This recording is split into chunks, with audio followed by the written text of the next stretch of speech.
BritizenCon 2017 was incredible. Twice as many people attended than 2016. We had twice as many dev panels as 2016, one on design and one on technology, including the legendary Brian Chambers, fantastic prizes in our Arena Commander competition, and much more. But BritizenCon 2018 is going to be even bigger.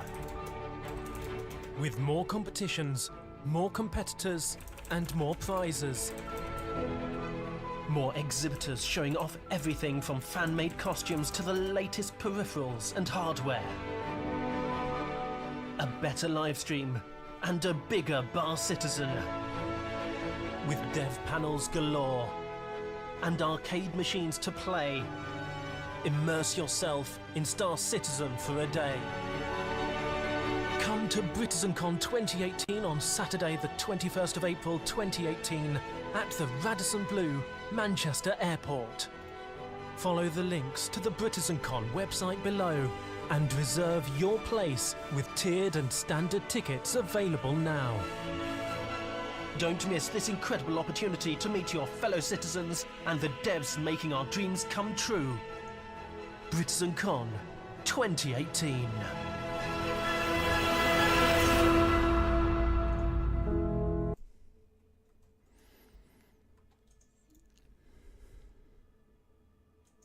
He knows. Hello, everyone. There he is. Hello. Hello, everyone. Oh my God! Welcome everyone to the Addicted Podcast. This is my first ever stream using XSplit and Zoom, so things will be running a little bit slower than they normally do. I haven't had a chance to do a sound check or anything, so if people notice anyone's very quiet or too loud, let me know. Or if you hear shit in the background too much or anything, just let me know on the sound side. You're what in the background? Pro streamer right now. There is this annoying noise going on at the moment. Yeah, that's me, yeah. Oh, okay. Yeah, Sorry. that's fine. Yeah, I'm not going to swear because I've been told that if we swear on this show... Oh, fuck that shit. We will not be monetized on YouTube. So no fucking... And chat, So don't no fucking fucking swear, swearing. okay? No fucking swearing at all No one tonight. is allowed to swear. It's all about the money. So if any of you fucking It's all swear about the money. Please. once in the show... There's a little swear jar in the corner if you I will fucking be swear, charging. I'll be charging you all. Basically, is what I'm saying. Okay, so I'm going to be I don't sweating think we it, got a lot boys. of money for those 40 views on YouTube, do we? This I'm drinking this tonight to try and keep myself going because, like I said, I have to learn how to transition between all sorts of crazy shit right now so that we can see things. So you're gonna have to bear What with is me. that? This is Thai Red Bull. right? Thai Red Bull. It's Thailand because Changes you your know genitals. that it changes your genitals. Yeah, it makes you a woman. Honestly, this thing will this is going to make something happen. That's for sure. Yeah. It's the original recipe. The guy who did there was I think it was an American or a British guy and a Thai guy basically created Red Bull, and this is the original recipe for it, which is they still sell it in Thailand versus the American and the European, the one that we have, which is actually slightly different. It has So this is Source. You got it at Morrison's, as you can see, and it's like 25p. I also have some of that as well, but that's for later. So, welcome everybody. Welcome to the show. We have a special, as you saw from the introduction. We are going to be talking about BritizenCon.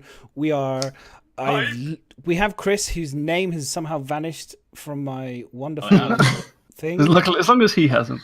He What I does- think Alice is saying is, yeah. I'm still here. Right. We are doing this is episode 42, everybody, as well. So this is the magic number. Potato. Yes. 42! It's not coming out this year either. So, boo. Anyway, so so Addicted Podcast at 42, a BritizenCon special. We are going to be doing the first half. It's going to be talking a little bit about BritizenCon, what's coming up, and everything else, and then we will go on to the Star Citizen news and some CitizenCon hype as well, because I know there's a lot going on at the moment with events and things like that. So we will be doing that. Do you want me to just go around the table while you set things up? You go around the table whilst I get Chris's name on this board because I don't. We got know. Hurricane Oklahoma coming in. So, Oklahoma. Mac, do you want to Ophelia, tell us Ophelia. what you've been up to this week? Me? Sorry, was that me? Yeah, why not? Okay. You're here. You might as well speak. I have been streaming. I have not actually made any videos. I keep saying I've been working on one video for the past week and realised at the end of the week I still haven't got it out yet. And it's the monthly report. When you say streaming, though, you mean standing in front of somebody else's video footage that somebody else recorded? Yes, somebody else recorded talking. You wouldn't catch us doing that right now. That's what I'm going to say.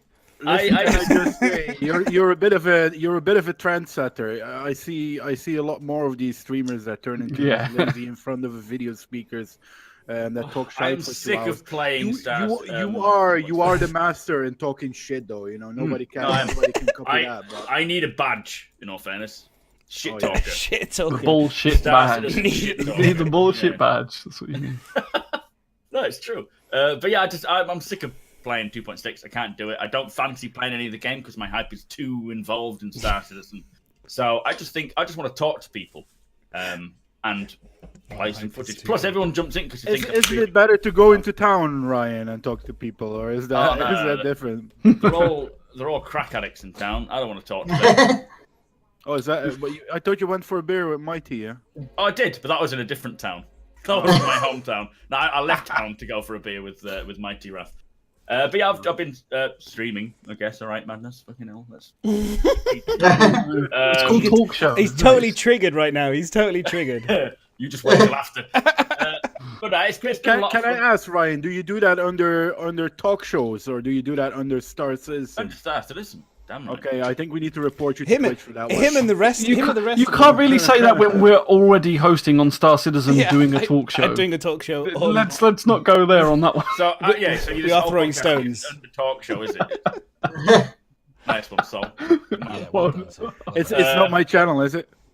Not today. I'll be checking though when you are hosting it. But yeah, also with this whole hype about CitizenCon doing the beard shave off, we'll be talking about that. So I may have to shave my beard off for charity. So be aware of that. We've also been talking with Chris, trying to get organised with BritizenCon, which me and Miz are definitely super hyped for that, and we can't wait. We are. But we'll talk obviously more about that later on. But it's been quite a busy week. Not anything in particular, just lots of little things I need to sort of be there for and sort out. Yeah, and then you need to go to the toilet now and again, and wash. So that kind of cuts in. But let's move on to the next guy. Sol, do you want to tell us what you've been up to? I've been fucking working all week and playing some NBA next to that. It has given me some sort of a mark that's left, as you guys can see. But for the rest of it, no, I'm too busy, man, to even get to the streaming at the moment.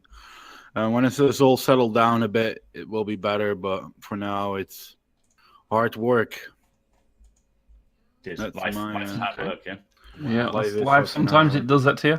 And this week we do have our special Chris. We also have our special guest named Chris as well. Yes. So obviously you're not a streamer, but you have been organising things. So do you want to just let us know what you've been up to? Tell us how stressful it is, even maybe. It's very, very stressful. I was clean shaven only last week.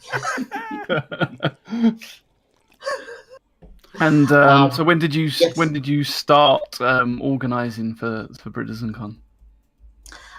For next year's, we started the moment this year's stopped. And in fact, some of us started whilst this year's was carrying on. So it's a lot of work. It is. It takes up the bulk of my free time. So. Wow. But this week I've been mostly working on the video that you guys have just seen. Woohoo! Yeah, which we will show again. We'll show again in a little while. And it's and also highlight that it's not the final copy, is it? You said to me you're gonna polish it a little bit. Yeah, I did my best to try and get a version that looked awesome. But I am now going to work on a version that looks even awesomer. Nice.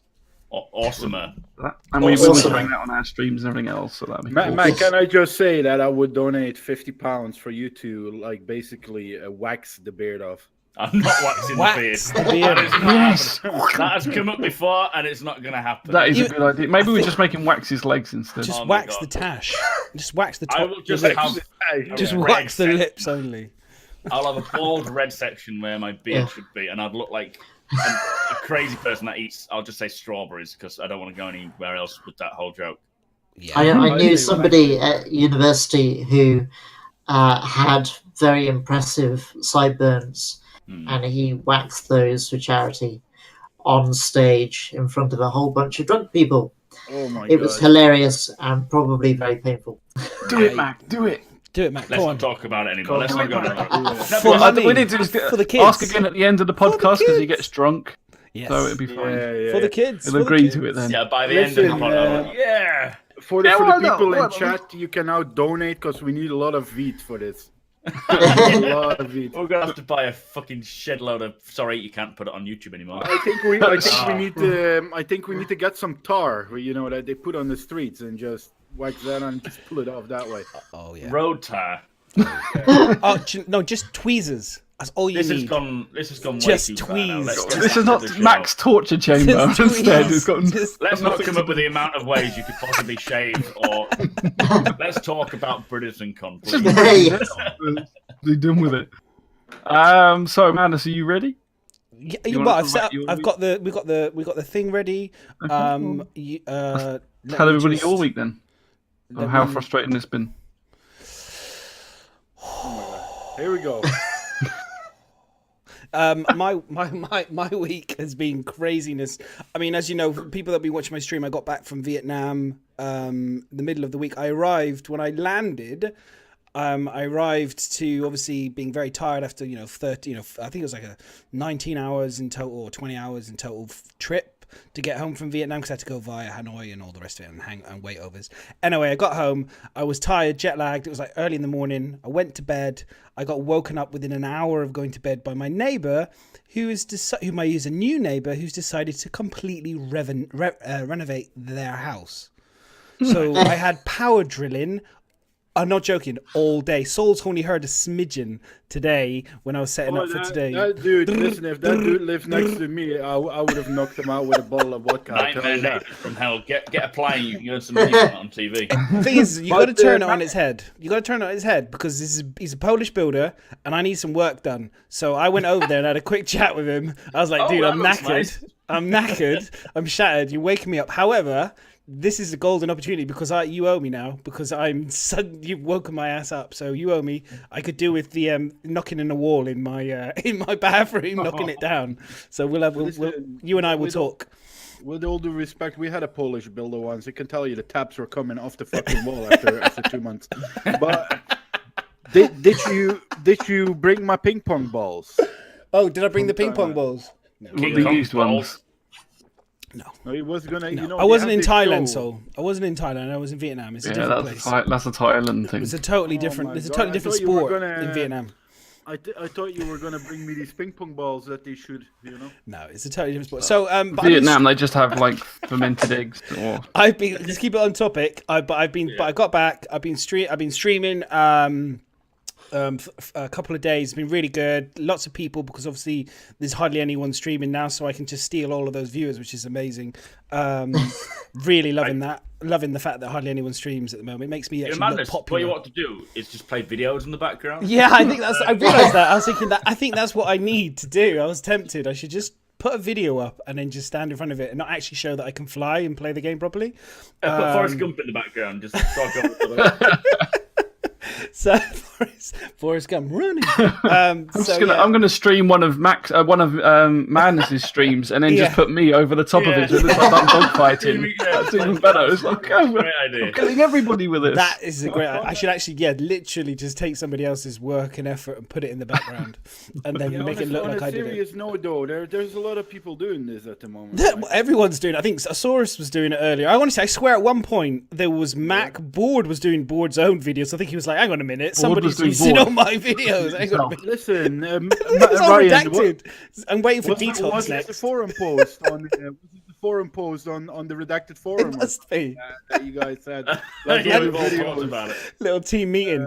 But I've been, I've been busy streaming, been really great to be back and to stream. And then I've literally, me and Miz were up the other night till crazy Oh, aye. o'clock, trying to have a little bit of Sort this friendly. out. Fondle. You know, we're both married for a while now. Things can get a bit tepid, tired. We both like Broken Back Mountain. Things could happen in Wales. Broken Back Mountains. Who knows? It was after. It was after was last late. night. We were late. We'd had a Actual few. It was teary. That's all I'm saying. It was emotional. Broken Back. Look at me. Look, look at me. Look, I've gone full redneck. Literally, it happened. I've gone You full. look like a I've dummy gone in hunting. Thing. They tried to get me involved. I closed Discord down very quickly. When people coming in. What are you talking about? You were busy with somebody else. Yesterday evening, Thank you for the I was cheers. talking Thank you for the bits. So I just realised I haven't switched that sound off. Oh god. There's so many. And for all the people that follow, by the way, thank you so much. I do generally have to try and switch all the sounds and stuff off. I do try to be semi-professional so that we don't get interrupted. But the with guys the nearly champ at at the beginning, which was quite Please funny. Thank follow you. us till after the show. Yeah, that was perfect timing. Everyone's Oh. like, "But we need to watch this. Let's watch this." BritizenCon, and then someone just. The champ. The champ is here. Which actually does bring me to the thing. So, for anyone that doesn't know, we're talking about BritizenCon because I've been back. I've been really busy with work. I mean, we see the guys. Check out. We've got the new layout. We've got XSplit. We've got Zoom. We're actually me at Miz, and we're actually investing into this podcast now. So Chris is talking about his investment for BritizenCon and all the rest of it. We're now doing that for you guys. We want to make this show as good for you as we possibly can. As possibly can. I'm not investing anything. By the way. Soul's doing fuck all, but the rest of us are investing money. And so we're trying basically. Let's put it that way. Soul's investing his love. To do some stuff. So watch this space for. We're gonna have Halloween. We've got year special. We've got because it's gonna be a year in the next couple of weeks. In about 10 weeks or so. It's not that. It's be crazy I'm already. doing be a all year. these fucking videos with these wrong fucking timestamps, like 13 minutes 41, and then it's on 17 minutes is the content. We That don't, needs, don't air our dirty laundry on stream. Yeah, we know you do. I've seen it. Jesus Christ. Very holy. But yeah, no, I've been busy. It's been great, and we're investing. So if anyone wants to be a patron and things like that, we will potentially be doing that. So if people really do like the show and want to give us money, it will be going towards giveaways and actually funding the stream and stuff. So Sex toys. we're very British with this type of thing. It's very funny because we are so British. We don't really like to ask for money. When as I go into other American channels, it's like, give me money. I want your money. But it's like in the British channels, it's like, well, I don't really kind of want to kind of Please ask for don't money. give it. Don't give us money. It's fine. It's good that you say It's this, man. fine. I started It's watching fine. a bit of this. We're only four. I started watching some of these NBA streams and with a lot of Americans, Yeah. And I was like, and they were constantly asking for follows and hosts. I was like, dude, shut the fuck up. I'll follow when I want to follow, I know, But it I seems know. to be a very American thing, Yeah, I yeah. need to like ask for Guys, these things. Well, I think guys, we as give them Europeans, all the money. Give us the money. We give want us the the money. All the money. Yeah. So no, but in all seriousness, it isn't cheap at the end of the day. Once we start adding things, we want to give away some prizes to people. We want to, we get guests on, and we want to try and promote stuff as much as we can and all this stuff. But eventually, if the ultimate game is for the shows to become very popular. Mac needs beer to actually come Mac on the needs show. beer. I mean, Mac ultimately clearly out of the five of us, the one that's probably going to be, or the 4 or 5, he's going to be a professional. Will probably be Soul, I reckon. I mean, sorry, will be probably Mac. Mac, are you going to be partnered soon? Have you put your name in for partnership?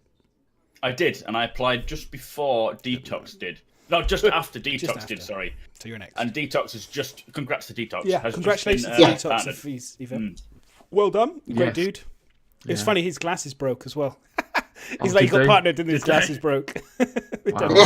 They were so hyped for it. He cried on his stream and everything. Awesome. Did he? Bless him. That's Yeah. because his dad done it. His brother came His on. brother, I think, sort said of his talked about dad how his was dad's proud really of proud him. But he was, he's a top bloke. And, Yeah, he's working his ass off, long-time hasn't friend. And he comes to BritizenCon as well. he? He Yeah, he does. does. I met him. So if you want to meet a proper partner to this Twitch, Yes, if you want to meet a proper partners, a proper partner. Yeah. Not us. And when we're done, go onto his stream and persuade him to come. persuade him, make Oh, him he'll come. definitely come. He'll definitely Right. attend, should I say? Because people take it the wrong way. If you say. So, How would you like? Let's have a look at this because I'm just looking through the show, the kind of the document and stuff. So we can talk to Chris. We've got Chris here. I think it would be a great opportunity for us to go over BritizenCon. Would you like me to? Would you like me to look at any footage whilst we're up here, or would you just like to just talk about it? Let's just talk about it. I think, shall we?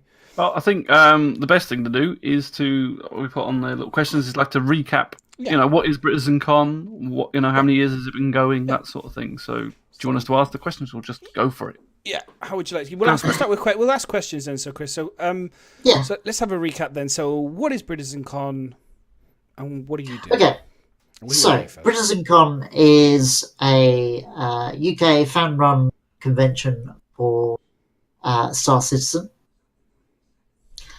Right, I got that out. Great.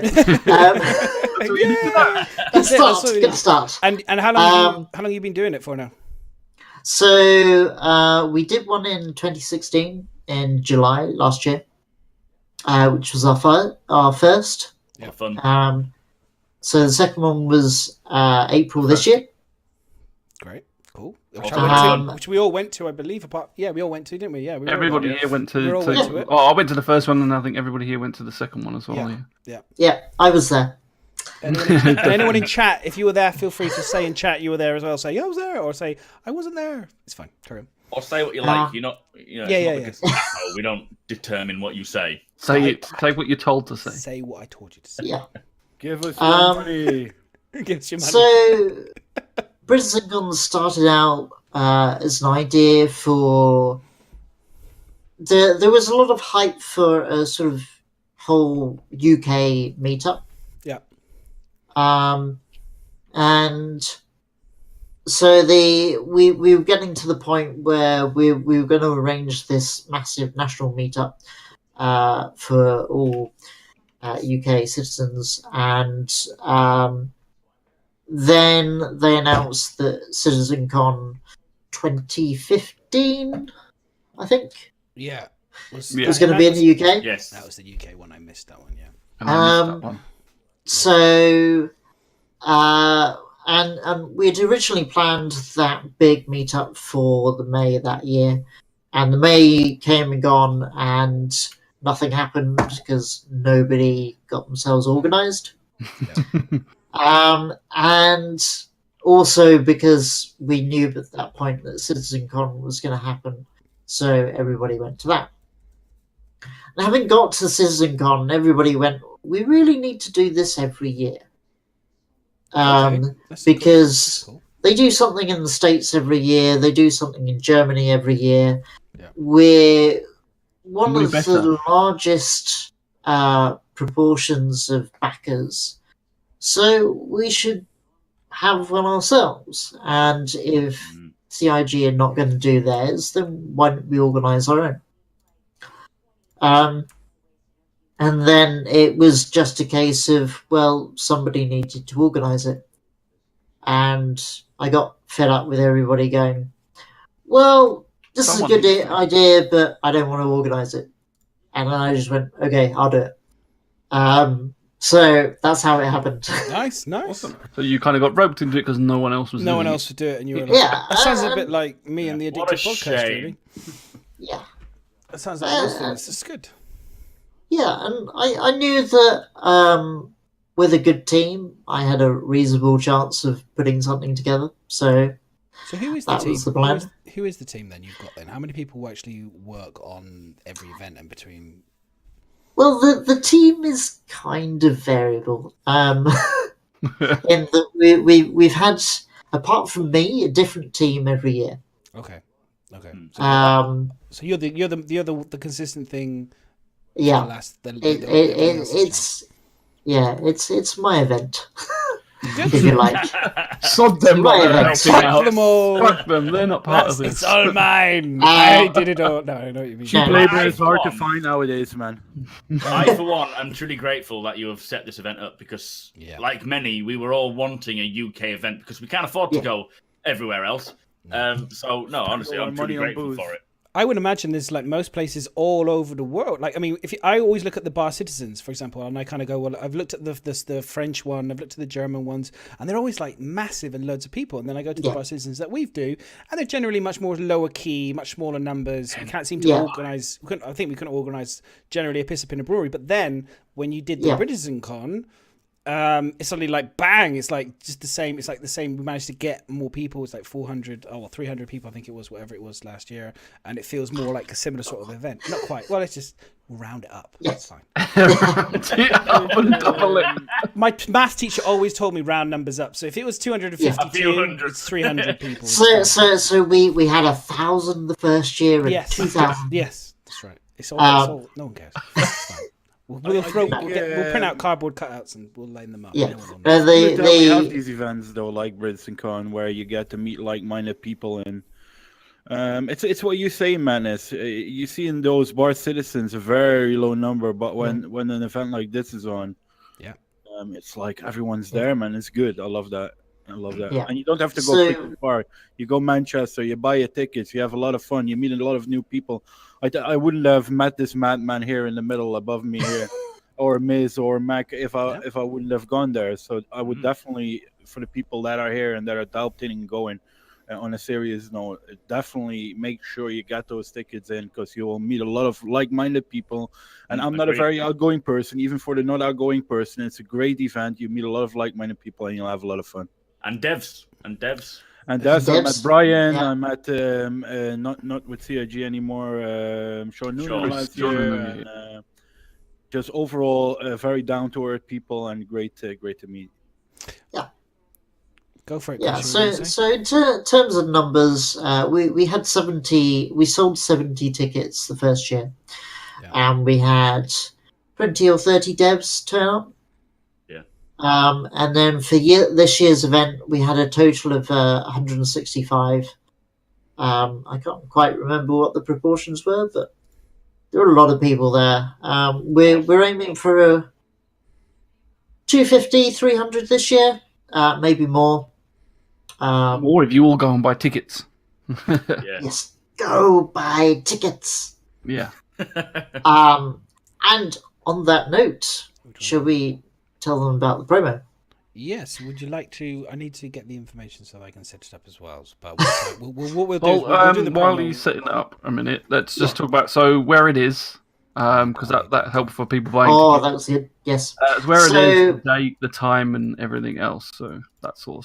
So we'll go with that. Yes. So it will be on the 21st of April, which is a Saturday next year, at the Radisson Hotel in Manchester Airport. Very easy to get to. You can get there by train, plane, by car if you want to. Yep. Not by boat. No, unfortunately. You could probably do it possibly by boat. You could tow a yacht, couldn't you, and arrive in style? Yeah, absolutely. You could come in a spaceship, and just... Yeah. Let's hope we fully encourage you to come from wherever. Actually, this year we had a guy come over from Australia, which was very impressive. Yep. Wow. Literally came to the country just for BritizenCon. You don't have to be a Brit to come to BritizenCon. That's how inclusive we are. But yes. Yeah, I mean, the Radisson is so from our point of view, from visiting I went to all of them so far, and the location is really good. It's quite central. It's easy to get to. There's tons of hotels smackering all over the place. There's even Airbnbs that you can wreck, and we may have done that.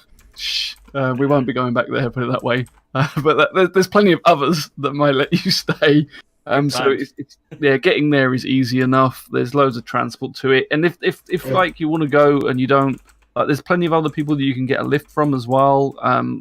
If you organise with other people, I noticed on Facebook, especially on the SCUK page, we had lots of people saying, "Well, I'm travelling from so and so. If anyone wants a lift," and there's loads of ways of doing it to spread the cost as well. You're right. If you could whisper us the code, please, and then we can... If you give us the code, and what I can do is I can put the that. code into text. Discord? Yeah. Yeah, if you just send it to me on Discord or whatever, and then I will put the code in as a text. And then if basically you want to explain, Chris, how this works, the code, because it's your baby, how this is going to work. So at the moment there is the tickets are on sale on the BritizenCon website. There are so many tiers. So we've got the standard tickets, £30, and so the first 10 people to put the promo code in, which Madness will put in the chat for you, will get a £5 discount on just the standard ticket. If you want it. Run, you cheap bastards! Put that promo code in. Go for it, man! Come on. Yeah. Save a little bit of money. Standard ticket. How much is the standard ticket? Then? You all have to remember, this is not a corporate event. This is fan done. This is not, but it's done very well. Is that your ultimate goal eventually? Though I would imagine, Chris, is to get to a place where you get like a corporate situation, right? You get corporate sponsors. Yeah, hopefully. Maybe CIG will sponsor it with you. Yeah, our plan the first year was just to cover the costs, which we actually failed to do. But fortunately, this year we made back a lot of that loss. So overall, we've pretty broken even over the two events. Is there a place, Chris, where people can contact you if they want to support you with donations or something like that? Yeah. So if I've linked it in chat the buy tickets, where you've got not only the tickets to buy, but you can also just donate if you can't make it. Yeah. Excellent. Links there. Yeah. So if you can't make it and you want to help the actual creation of the event, so help fund it, help Chris towards making it even better and bigger. Every year, you can donate just out of the kindness of your heart. Yeah. So the link is which there. would be great. Yes, of course. It always helps, doesn't it? Yes. So the price for the standard price for the standard ticket is £30, and then we have 4 tiered tickets above that. I'm just going to bring the website up. Tier 1 is called the bronze tier, and it gives you entry. Yeah. So that gives the bronze tier. It gives you the entry to the event. Obviously, it will give you entry into the bar Citizen afterwards. Very important. Yep. Yes. It will give you a BritizenCon 2018 T-shirt. Similar to what Miss is wearing now, but with a new logo. A different number at the end there. Yeah. Which will be shipped to you, we're aiming before the end of the year. And you also get a complimentary raffle ticket. So that bronze tier is £50. 50. So there it is. There's your promo code. It's addicted. So there you go. That's the promo code.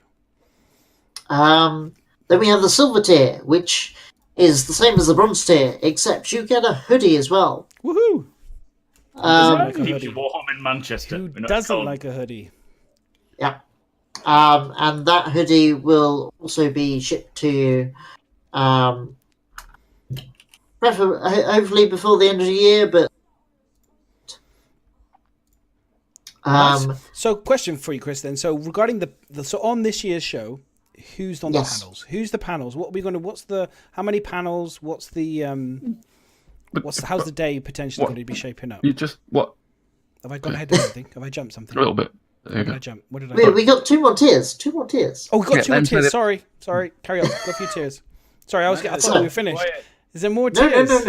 No. There's 4 tiers. 4 tiers plus a standard ticket. Whoa. So, and I was going to say, silver tier is £85, which is a bargain. Yeah. Then we have the gold tier. The gold tier is the entry tickets plus a hotel room, including breakfast, for the Saturday night at the Radisson. Oh, nice. And a raffle ticket included. No other merchandise because we have people asking us for a ticket and room offer, so we put that tier in. That's £170. Again, bargain. And then finally we have the platinum tier, which is basically everything. Everything. All in Everything. one big package. A special dinner with Chris and This Chris. candlelit dinner. You can have dinner with me if you like. It will be very dull. Just buying whiskey. So I'd just like to pounds, you can to highlight spend the night with it. these tiers and stuff is that this is purely fan backed and funded event at the moment. So these ticket costs and everything else are going towards actually making this event happen. No one's paying us. CIG is not giving us any money. Yeah. We're not giving Chris any money. It's all coming out of his pocket. Yeah. And if he doesn't get the money, it costs us, and we can't Yes, keep running them. I look very sad. Yes, and you'll be very poor and very sad. It's- So, yeah. Very if poor you and can't very make sad. it, but you want to help donate as well, then on that website where the tickets is, there is just a donation option. So please feel free to donate to the We're event as asking for a well. lot of money today, are we? No, It's no, not we're enough. not We're asking for money. We're now, just we're prodding asking people money. in the right This direction. isn't. This is the same as the way that Star Citizen ask for funding for their game. It's the same thing. At the end of the day, the money Yes. goes back into the game. This is we're providing Yeah. we're providing a service for you guys to be entertained. So Yeah. Is So- Sherman so here the- yet? We need to talk to Sherman. He needs to start throwing those suitcases of money to Chris. Okay, so so we're talking about this crowdfunded, and we're talking about that we need to raise money for it. But now we're going to talk about why you want to come and help Yes. fund this. Yes. Right? Okay, Oh, yeah. so now let's go That'd on be to awesome. the panels. Is that the first question we was going for? What Yeah, I panels? was So gonna say, last year so- we had panels. let's talk about because last year how many panels did you have? So we had two dev panels last year. We had one which was more design orientated and one that was more technical.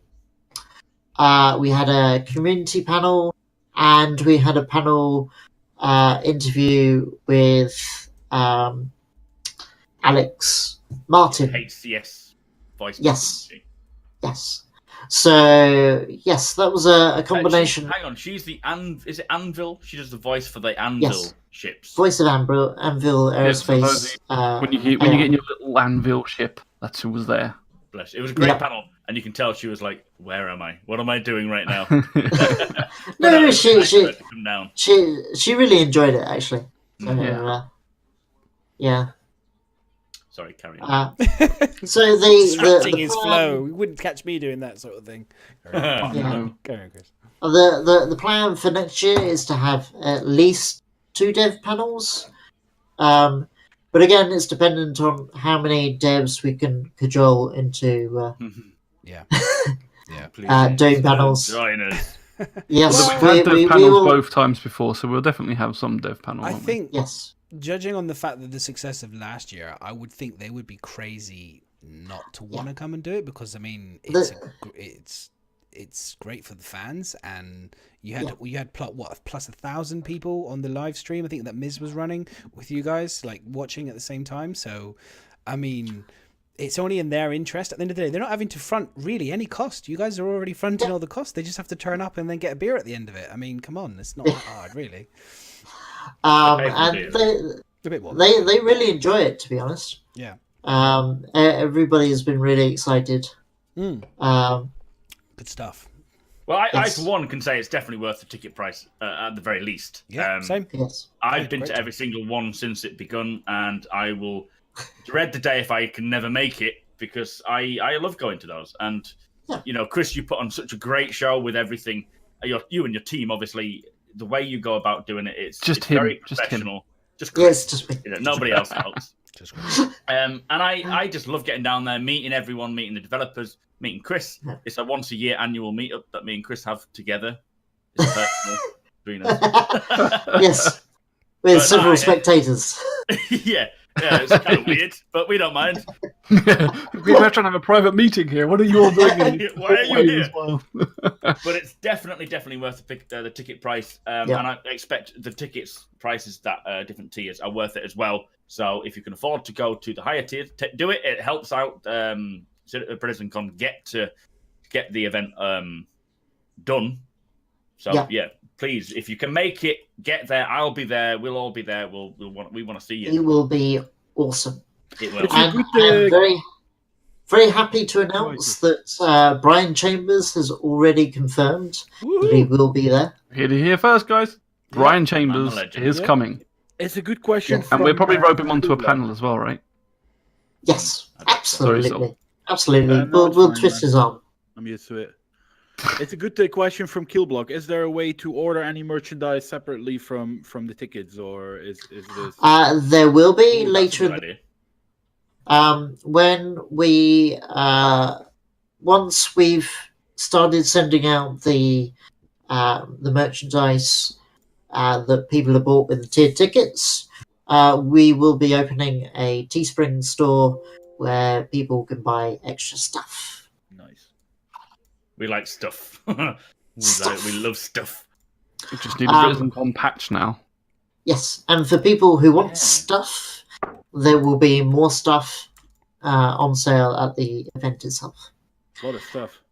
Yeah, what stuff we don't know yet, but there will be stuff. Wait and see. Yes. So we mentioned before last year we had the voice pack Alex on there, and Brian James has confirmed. Do we have any other guests that you know of or hoping to get on for this year? Well, we've been talking around more voice pack people, or yeah, we I mean the HCS voice packs have been very good supporting us, and I know that they certainly plan to come back again. We need to confirm that with them nearer the time, but they will certainly plan to. The problem with devs, guys, is that they don't or can't confirm until it's much closer to the event, because we don't know what CIG are going to be asking them to do and things like that. So there is an element of that. Yeah, some of the planning always has to happen to the event for that reason. But it's very good of Brian to confirm so early. So cool.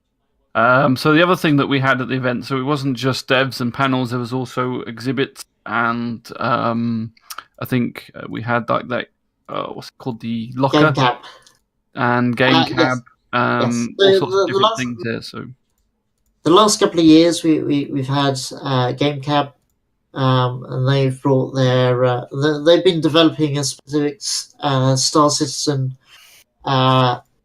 pit, if you like, cockpit setup. We're hoping to get them back again this year. I still need to sort of negotiate with them, but we're hoping that will happen. We also have some exhibitors tables, and we've already got one of them sold. And this is where I'm a very bad person, because I've forgotten their name. Again, their name. This happened when you were telling us earlier today. I know, I'm terrible. It's the Republic of org. So they've got a table with us, and they do cosplay and they sell art and stuff. It's very cool. Yeah. So we're looking forward to seeing them, because they weren't there before, so it'd be nice to see some new exhibitors at the event as well, I think. Yeah. So that'll be cool. So it's definitely a little bit more than just turning up and meeting. It's more than just a bar citizen, guys. It's like getting to meet devs. There is a bar citizen as panels. Well. Yeah, let's talk about them as well. There is definitely a bonus of bar citizens, but I'm saying this event is more than that. There's things for you to do. There's some stuff, interactive stuff that you can get involved in as well.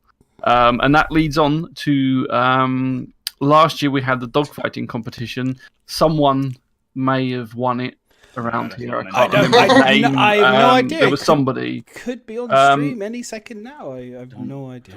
If someone dares to type ! champ in chat, I'll slap him. Don't do it. I'll slap him sideways. No idea. These are just some of the pictures, guys. Just some pictures from the from the day. So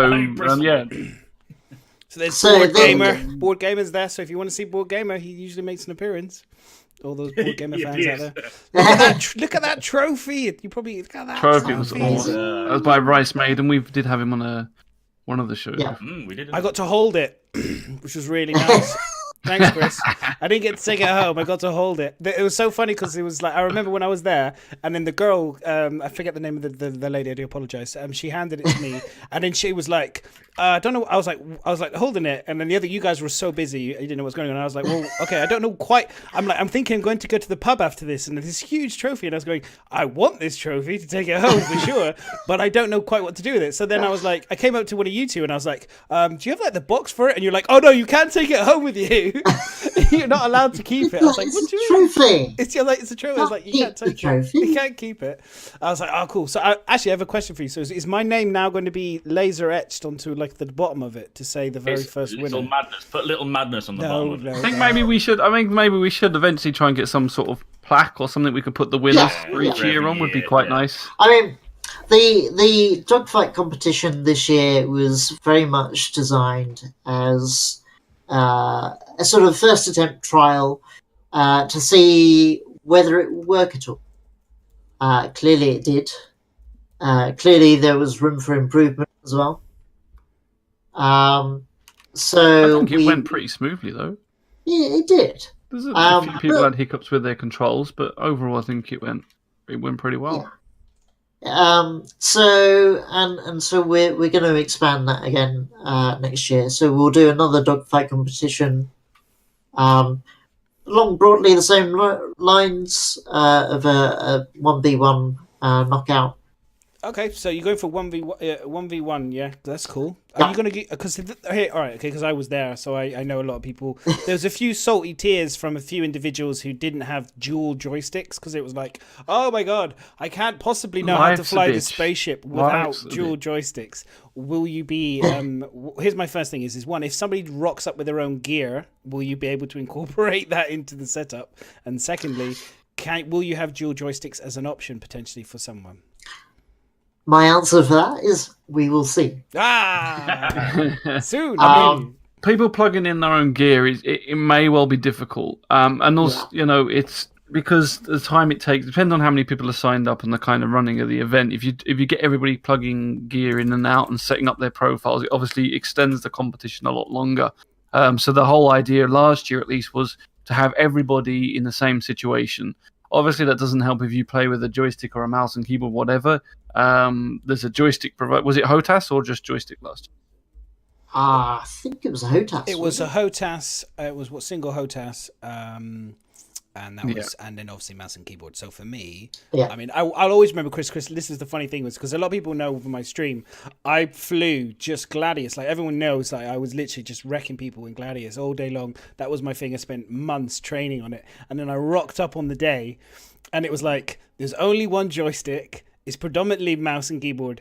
And you had the Gladius was the single thing. So I literally, Bram was, sorry to just give your name away. Saul was next to me. His name is Bram, but yeah, Saul. Sorry, Saul.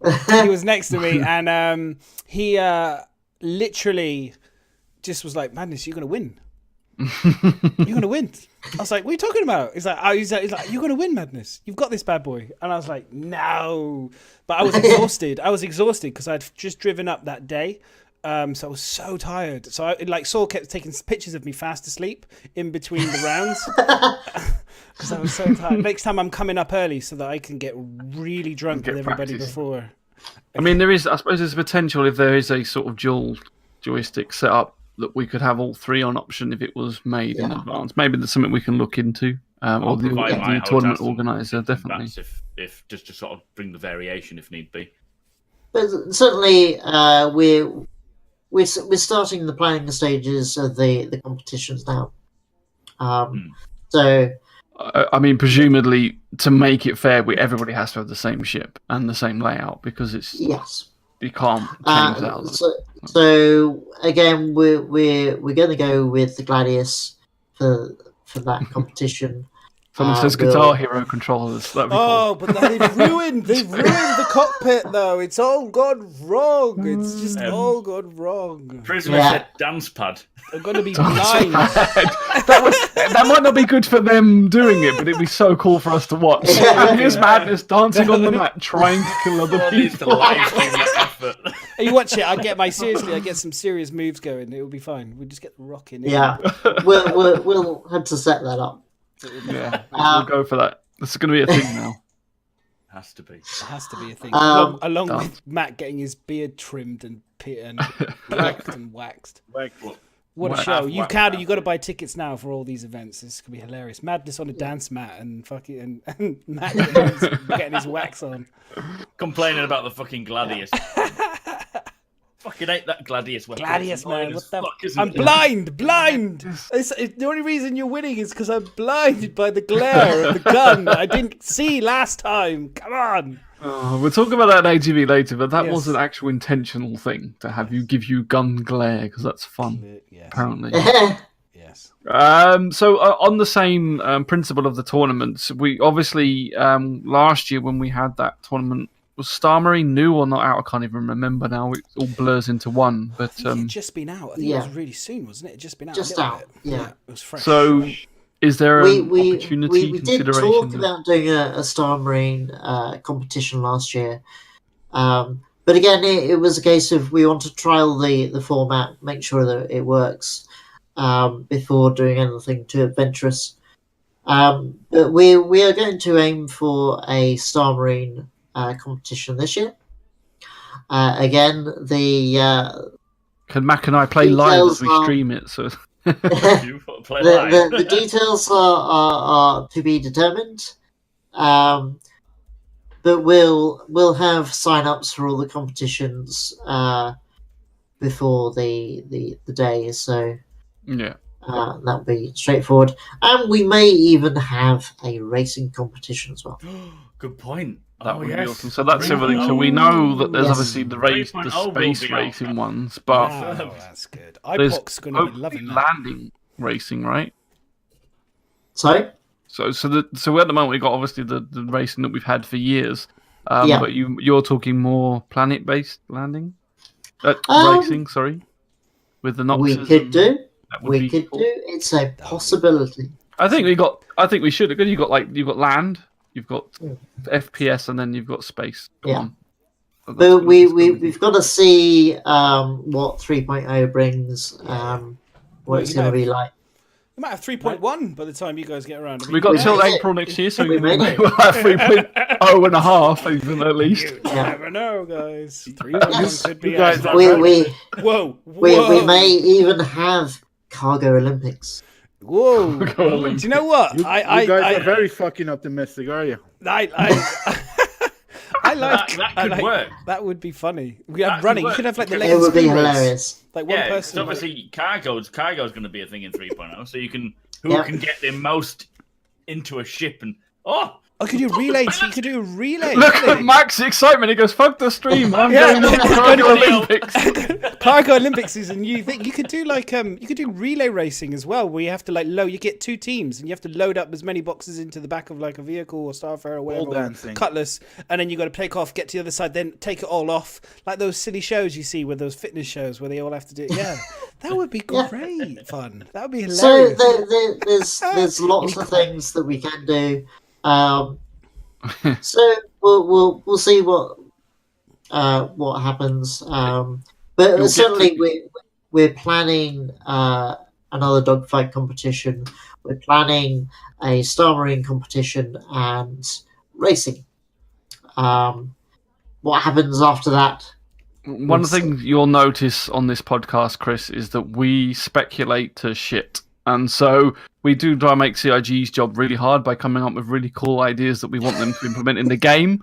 So now we're BritizenCon theme, we're going to do the same. So we're going to make your life hell. By the time you finished here, you're going to... Yeah, you will have millions of ideas. Yeah. You're just... Honestly, this is the idea. This is just a big part of geniuses right now here. This is So... chat as well. We are going to have TARDIS racing. TARDIS racing. So Sounds cool. that very little movement will be happening, just going backwards and forward in time, right? So it'll be whoever can press the button the fastest. It's going to be like Bill and Ted style racing, like when they go back in time, and then whoever's cleverer. I like that. I like that idea. See that? So last year we do you want to talk a little bit about the prizes that was on Yes. offer for last year's competition? I could tell you the prizes, baby. I've got it. I've been flying the prizes on last year, and that'll get people wet with appetite, and then Chris can tell us what the prizes are going to be this year. Or at least what he hopes them to be. So last year, guys, so for anyone that's never known, so last year I won the first prize for being the champ, winning the dogfighting competition. The prize was a... You did? When did that happen? I don't know. You just told me about it. I've kept it very quiet. Really? I've been very quiet about it all year, honestly. I went to go for a sandwich, modesty. but it didn't go long enough by the sounds of it. So modest. I'm so modest on this. I honestly, humble is my middle name. That's all I'm saying. That's A little bit of humble madness. a little bit of just nothing. Nothing was said. Not a lot of humble. So back on this track, prizes. The prize was, as far as I can remember, Chris, you can correct me if I was wrong, but the first prize was the Constellation Aquila.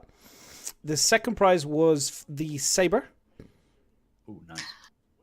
I'm trying to remember now. No, it was the Sabre, because I remember because he's my telling guys, you. my boys didn't say, why don't you just throw it for the Sabre? I was like, because the Aquila's better.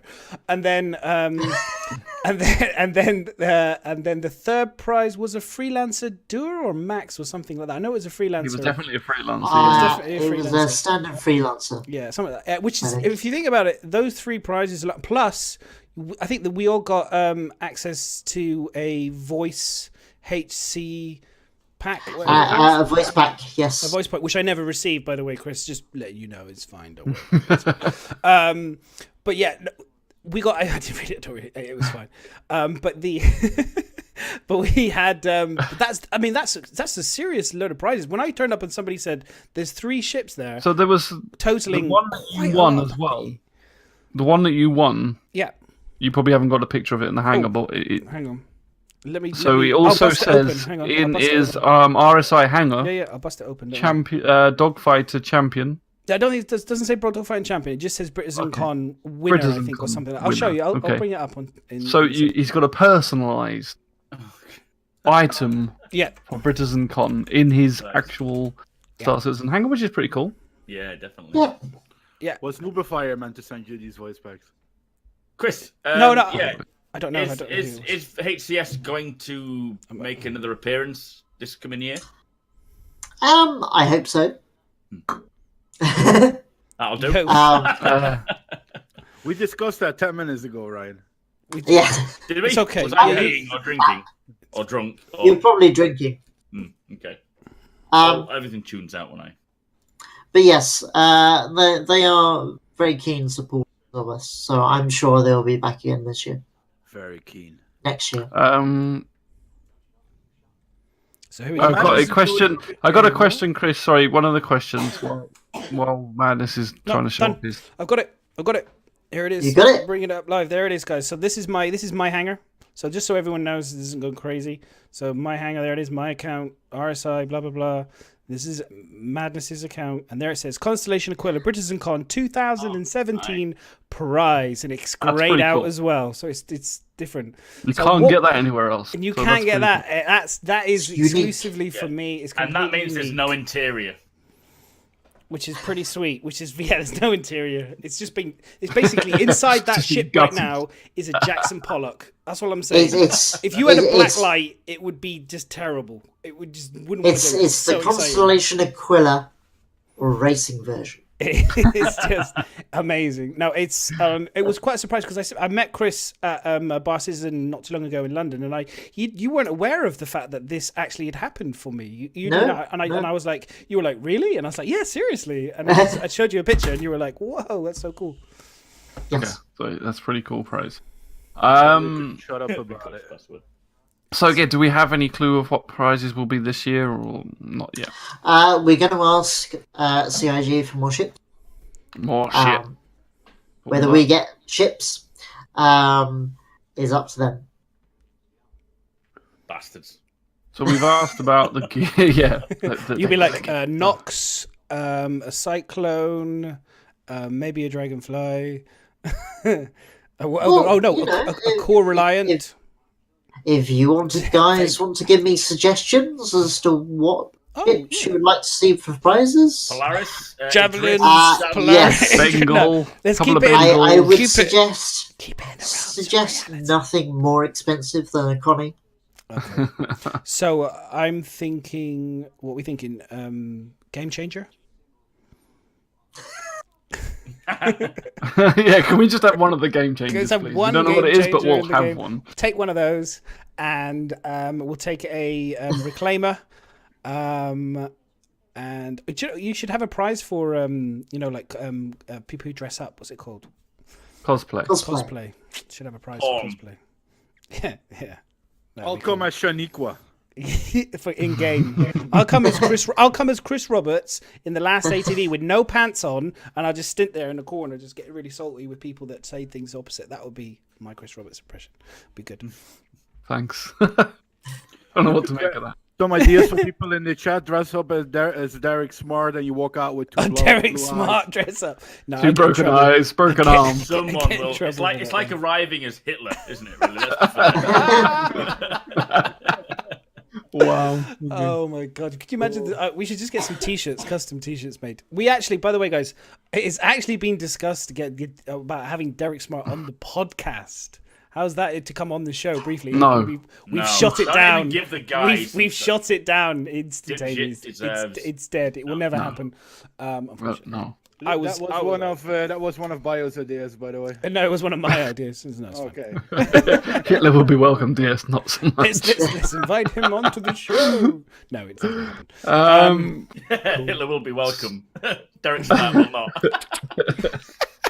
So, one of the other things that I thought would be quite nice is, so we know that Star Citizen eventually wants to have virtual reality in the game, and we know Elite Dangerous has it at the moment. Will there be any sort of virtual reality setup or potential for virtual reality setup so people can come and have a look, see what it would look like, maybe even showcase? I know we don't want to showcase other games, but if you want to get a feel of what it would be like, Elite Dangerous apparently is quite a good one to test with. I know that there are plans in the works, but of course it's dependent on somebody having a virtual reality setup that can bring Got to be to the somebody. event. Yes. So if anybody wishes to donate a virtual reality setup for the event, please let us know. That would be. lovely. That would be. I think that would be really Yes. cool, If- and I think If it. permanent donation, we keep it afterwards. I keep Everything it donated will be kept anyway. slowly stolen, quietly In stolen. the small print. Read the small. Yeah, we're not on about the gameplay of Elite Dangerous so much. It's just that apparently the virtual reality of it is impressive to see, and it does show off what Star Citizen can potentially be. So I do think if we can get some sort of VR there, it would definitely draw people in, and it would be really cool to just get an idea of what hopefully Star Citizen will be using this VR, especially with that face tech. We're getting a little bit of look of what that's going to be like. So I think, Yeah, that would. Do you know what? That would be sick if they could actually, if you could get in contact with CRG and get them to bring that kit along, so people could just the mess face around tech with it. Yeah, you never know by next that- year. Do you know what? By next year, that would be. It'll a be in cool- there. It'll probably be in the game by then. Yeah. Sure, let's not get you too never know. optimistic. If it is, that's fine. But if it's not, it would be super cool opportunity for them to bring and just for people to come along and just have a bit of a laugh in one of the booths or something where they could just mess around with it and be like, "Mom, get the characters to do something." Bringing Elite Dangerous to a Star Citizen event is basically going in your wedding dress to a rave ride. I don't know if that is the right event to bring it. We could do some truck simulator. You know what I mean? How many times have I said "you know what I mean" today? Every time Soul says, "You know what you mean," normally we're gonna have a drinking game now. That's the plan. We'll So do was that how one mu- day, How man. many is that? 2? One day when he's not drinking. Yeah, so it's cool. So I think hopefully we can get some sort of VR. So those guys that are interested in seeing that, you never know, you may well see it there. We'll of course the Mac. All of us here are streamers, and all of us will be keeping updates coming from when we get information and feed from BritizenCon. We will be announcing it on our streams as well. So If you and also exclamation mark question in chat if you do want to ask about the event, any questions at all about it, get them on the question form. We'll start answering them. I do not know when 3.0 will be released. You can ask it, but we don't know. Welcome to our world. That's the number one question. Every question. That's a returning question every week here. We troll each other with that question. That's the funny thing. Streamers go into streamers' channels and go, "When's 3.0 released?" Yeah. I just tell everyone they're sexy people, and then I fuck off again. Normally, that's what I do. So, sexy. Oh, bye. That's it. That's what you do. Ryan. I say hello, sexy bearded motherfucker, and then 5 minutes later, and then he's gone again. I should have. I needed to put a pineapple where Sol is right now. I think that's probably. They're still working on the tropical surprise. The pineapple is there, man.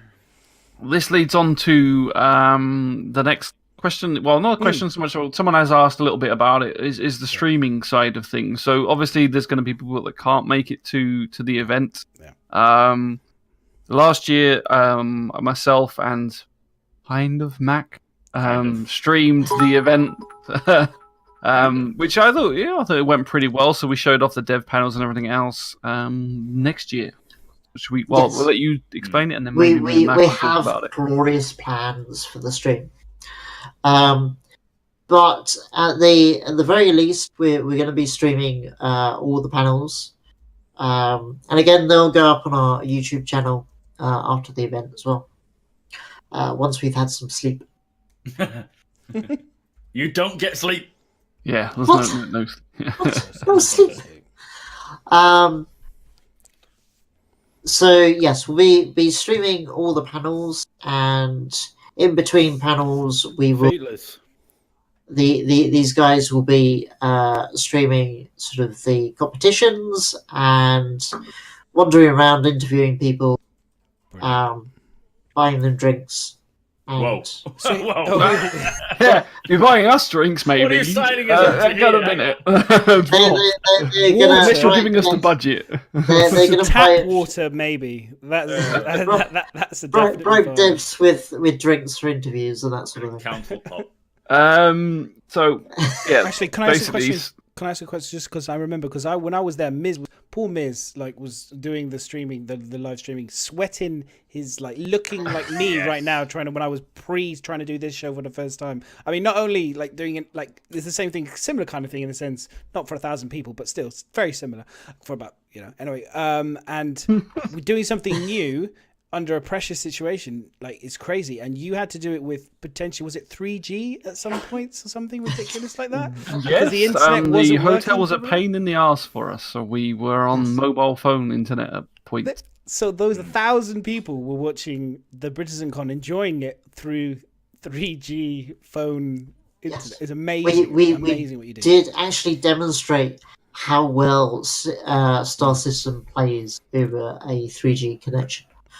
How crazy is that? That I couldn't believe when I heard that. I was like, that blew my mind. So this year, though, you guys are going to be actually paying for the internet rather than plugging a dodgy wire in and stealing it from the next door. Sticking your hand out the window trying to get a connection. Now, yes, it's going to be a proper internet setup. We're going to have a proper network. You're going to have a separate booth as well for the streamers, so the fanboys don't stay away from them and stuff, or... Yeah, that's the plan. Stream, it's going to be on stilts really high up, so that they can lord it over everybody else. The autographs afterwards, don't worry. You're going to have a booth that overlooks the lobby area and the hall,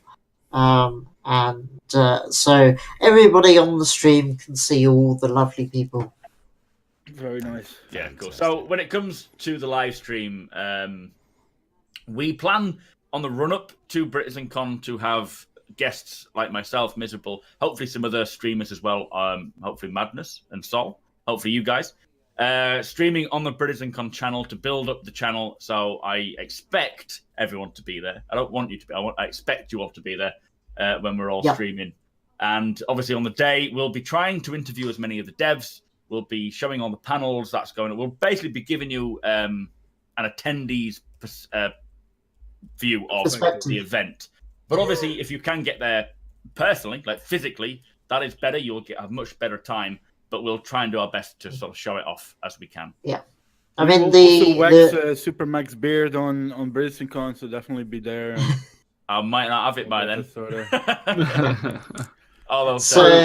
I'll be there trying to defend the best. So on the day, the plan is that Mac and I are going to be basically your Anton deck for the show. We are going to be hosting it.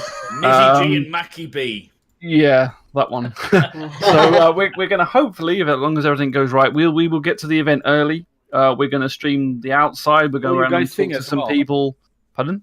Will you guys sing as well? Maybe. If we get enough donations on the day, maybe we'll sing. And then everybody will tune into a different channel. Yeah. So we're going to stream outside of the event. We're going to do a pre-event. We're going to do like a red carpet type of thing. We're going to go up. We'll meet some of the backers that are coming and that are turned up. And then we're going to go and we're going to stream from inside. We are not sponsored by Red Bull. The event. Not yet. Let's get ready. Exactly. So yeah, the plan is so we're going to have a streaming booth, and then there's obviously, because it's a separate way, all the panels and everything else will be on stream, and we will actually shut up for 5 minutes while those panels are on.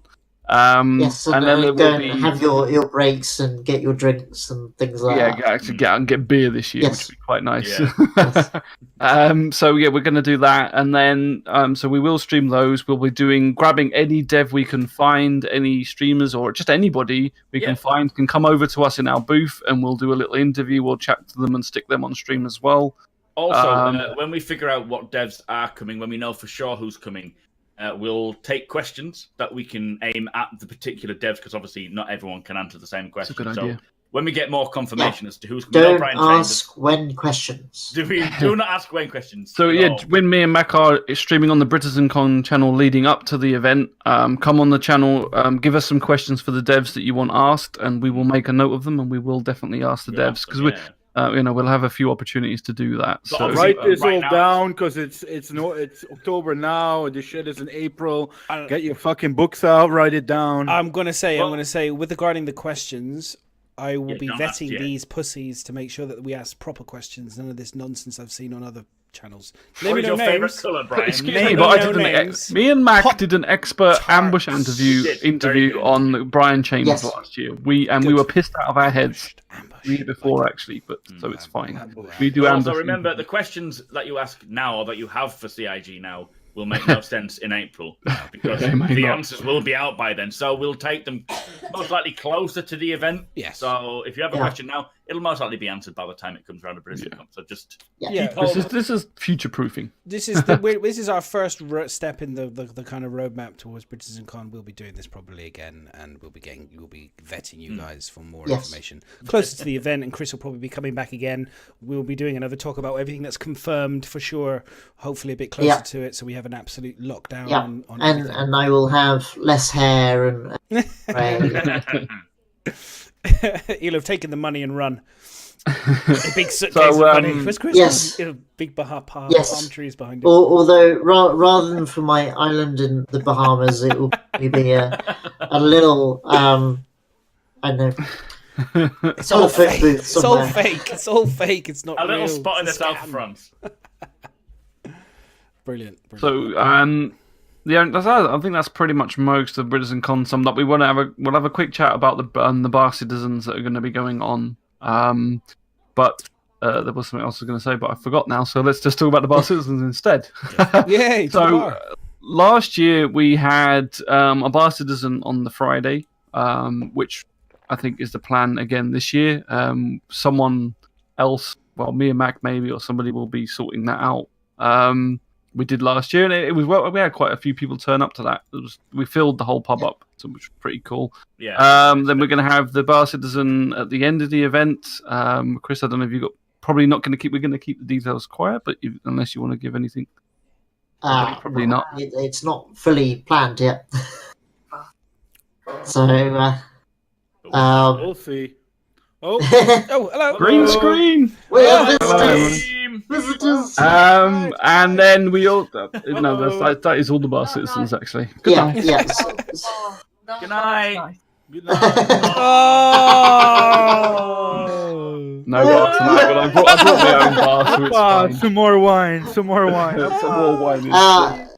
So yes, we're hoping that somebody will organise an ad hoc bar citizen on the Friday night. I'm sure somebody will.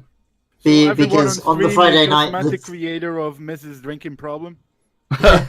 Yes, Hang on. that's so true. Let Chris finish. What are you saying, Chris? Yeah, on the Friday night, the be setting up for the event, so we won't be organising the bar citizen then. But on the Saturday night, there will be an official bar citizen for the event. Time and place to be determined or to be confirmed. Closer to the time. Yeah. But it will be awesome. Yeah, I mean, I don't know. Like, if you've got Brian Chambers there, Brian Chambers is pretty much, he owns a pub afterward. Pretty much wherever he goes, it's like he's literally like a rock star, and just like he just yeah. And then you have the develop. And can you also imagine everybody at the event descending on a pub? Yeah, just it's we hammered the pub last year. Absolutely hammered it. You should have seen the pizza pile. On the tables afterwards. I think I had a picture. I won't bring it up. I showed it earlier. There was just literally an entire 2-3 deck chairs of like just mountain of pizza that we just everybody just ordered. Royalties for that. Domino's had a freaking awesome night. What I will say to you guys, what I will say to anybody that's coming to these things, these type of events, these early events are the best time to get into these events, because obviously, as it gets more corporate, and I'm sure this will get successful, it's a great show, Chris is running, it's going to become bigger and bigger every time.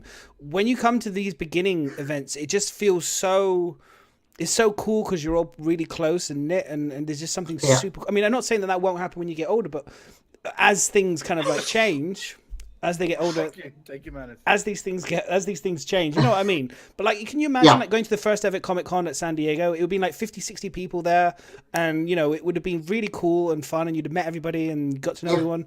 And then it's, you know, imagine going now, it's like what, 200,000 people or something. It's a totally different thing. So just imagine in 10 years time, when this is a massive event with 40,000 people, and you can go, I went to the first one.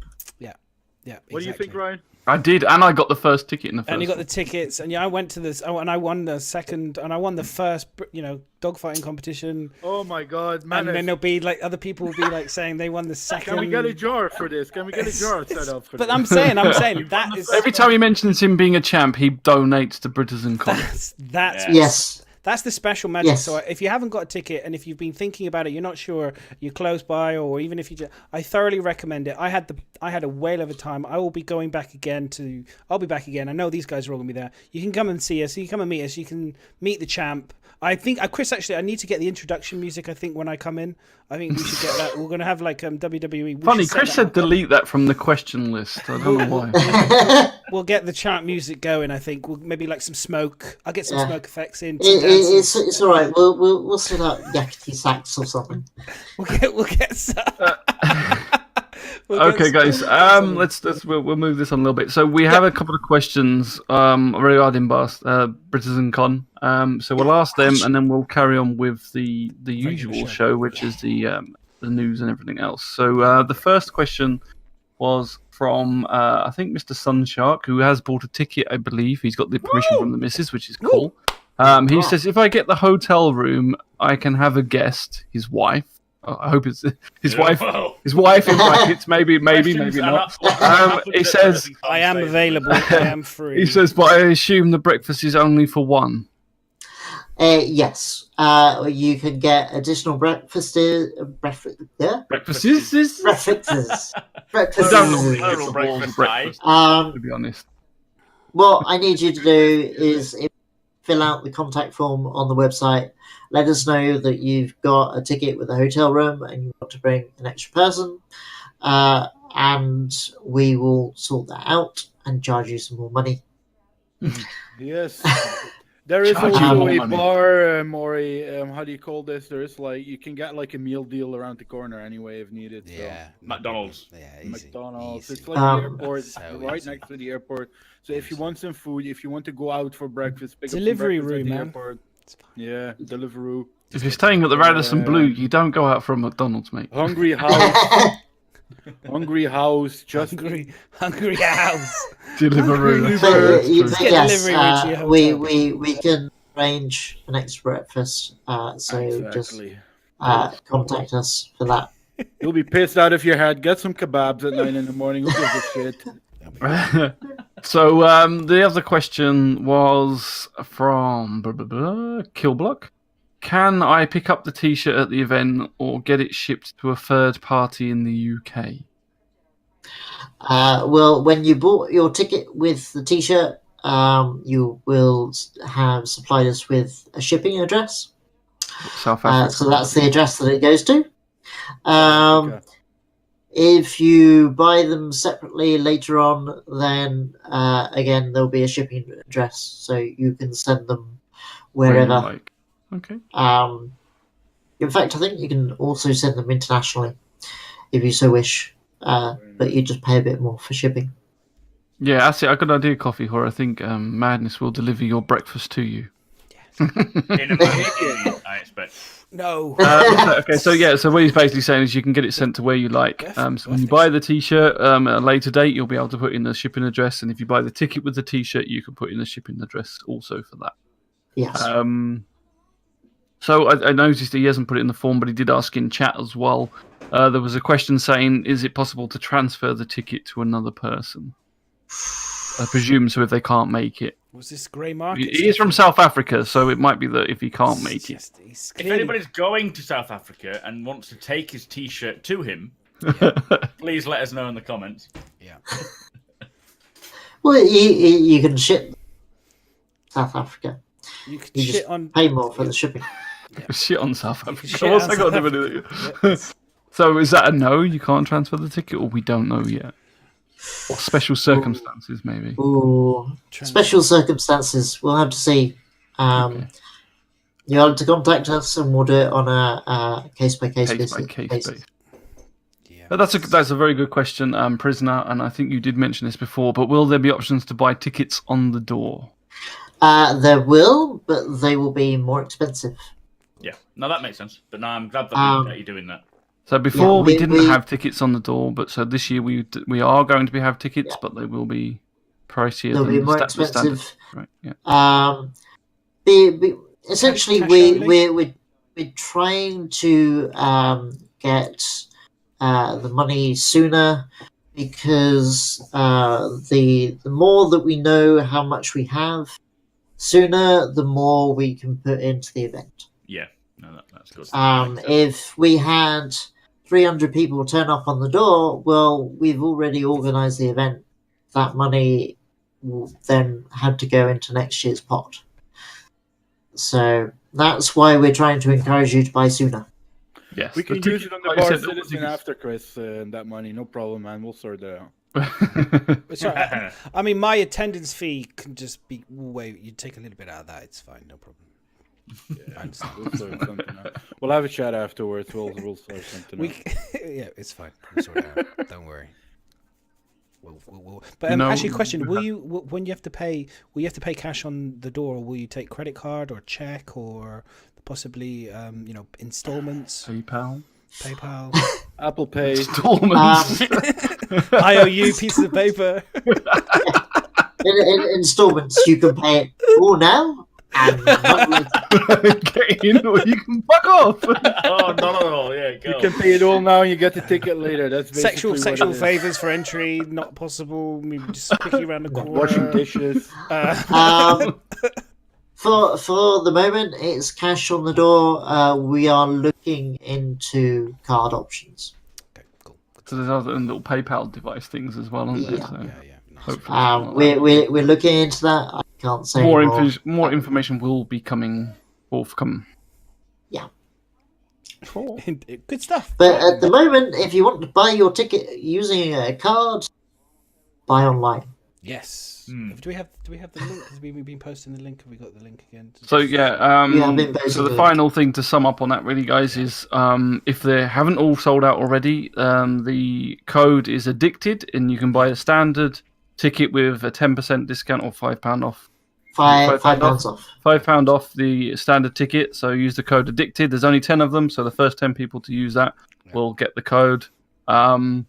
which is nice. It's a nice little. And also, please follow the BritizenCon Street Twitch channel because Mac and myself and other people will be hosting some giveaways and shows and etc. on there, and that will be where the event will be streamed from eventually. So please go, make sure you give that a follow. A very serious question. So when people use this code, do they know that the discount will be applied or has ran out before they order? I imagine, yeah.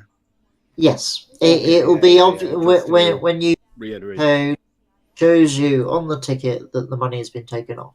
Okay, if it's the not code like doesn't it's work, like if it doesn't work, game. You paid full price. If it doesn't, sucker. You lose. yes, and it's only on the standard ticket. Yeah. Standard tickets. All you assholes in chat, make sure you get your fucking tickets now. Not at the door. Pay this man. Got a great event. Only assholes. We don't have a lot of fun. Assholes. Have a lot of fun. And again, I say it again. You meet a lot of great people. I wouldn't have sat here if I wouldn't have gone to. And this is how serious it is. If I wouldn't have gone to BritizenCon last year, I wouldn't have met Madness. I wouldn't, we drove up together. We had a lot of fucking fun. And actually, that's the point. If you're not, as long as you're not a psychopathic murdering weirdo, you're more than welcome. I travel up from London and I have a little car, so if I get to know you reasonably, very little car. Very little car. Soul was like literally. I arrived. And so how tall are you, Soul? 6'3". 6'3". What? And he's let's just say he's not on the small side. He likes a burger. I'm a big man. I'm a fat fucker. He likes a burger. I don't know. I swear my car was like the Flintstones. The when vagina they put the thing burger. on the side, like tilted, fell over one side. I was just like, damn. Seriously, I didn't think I was going to get in the car. I thought it was going to fall over. But no, we got in, and but like I said, I'm driving up, so I have space for a couple more people. So if people want to come along, so Driving up from where? London to Manchester. London. So I will be. I think his missus just gave him the signal. What are you saying? What are you doing? What are doing? you doing? Inviting Not in the car. No, obviously I get to know you first, and not just random strangers. Just some random. You have to take him for dinner first. Free You have to ride, take him for everybody. dinner But first. Get the Madness bus out. I bet you I'm very, very, very easily just. Actually, to be fair, the great thing about BritizenCon, I don't know about you guys, but it's the only place where I go where I get people buying me drinks. It was fantastic. I felt like I was 12-year-old, Lord Styles. 20-year-old again. It was amazing. I'll tell you the funny thing about that. I stand in front of everybody at the start of the event, tell them all who I am, and I do the same at the end and thank everybody for coming. And I still meet people in the pub and I go, who are you? We get that every downstream, don't worry about it. I followed you a year ago. Who are you? Yeah, exactly. People, I think that's Anyway, we can talk about that another time. So shall we move on then? So thank you so much, Chris, for all the information on BritizenCon. Like we said, check it out, guys. We'll be talking about BritizenCon now, leading up to the event. You'll be hearing more about it from my channels and from everybody's channels here, I imagine, as well. So it's going to be great. Really looking forward to it. Shall we talk about Star Citizen then? Let's talk about actually this week. Let's talk about what's been going on. We've got some topical conversations to chat about. So I'm going to roll straight in because we're talking about 42, and I'm just going to bust straight in here with Squadron 42 and the fact that the dates have been removed from the webpage, and the fact that Squadron 42 is not going to be shown at CitizenCon. But Mac and Detox did correct me beautifully on my tweet not too long ago by saying that Squadron 42 is now going to be, is it the happy hour thing? Is that the one I'm on about, or the what's it called? I forgot what it's called. Anniversary live stream? The anniversary stream, live that's the stream. one, sorry. Was it anniversary or holiday? One of those. It's the November stream. Yes. The holiday stream. Yeah, is it the holiday? Yeah, it's the holiday one. Okay. It's the holiday one, that's the one. Yeah, December. It's Holiday December. live stream. Yeah. It's December. There's some cool streaming ideas. No, November. I think they said it's November. The details will come in November. Stream. Planning on showing Chris Roberts' latest CRG plans on showing Squadron 42 in December, with both Star Citizen and Squadron 42 sharing many of the same systems such as Subsumption. I mean, this is from an actual article, so this could be incorrect. Okay, so Squadron 42 will be the focus of our holiday live stream in December. Now, is the holiday live stream in December? Or is it November? Because if it's in November, these guys. Yeah, it's December. So there'll be a preview of some you have gameplay. You have the anniversary live stream in November, and then the holiday live stream in December. Okay, thank you. That's what. So it's the holiday live stream is when Squadron 42 is effectively going to be shown, and there will be a preview of the gameplay, and there will be a roadmap for its completion. So, all right, I'm going to say, funny if we see the same shit as CitizenCon last year, so the same video. okay, now I hate to say it, but there was like they've said that they're going to show something now. They've said they're going to show things before and not shown us and said it's not ready to show you guys. They could do it again. I think they will actually. I think what's happened is they made a mistake last time. Now they've realised the errors and they're planning ahead properly rather than sort of leaving it to the last minute. Because it was last minute whether we'll see the Squadron 42 as well as the thing, the CitizenCon footage we got to see.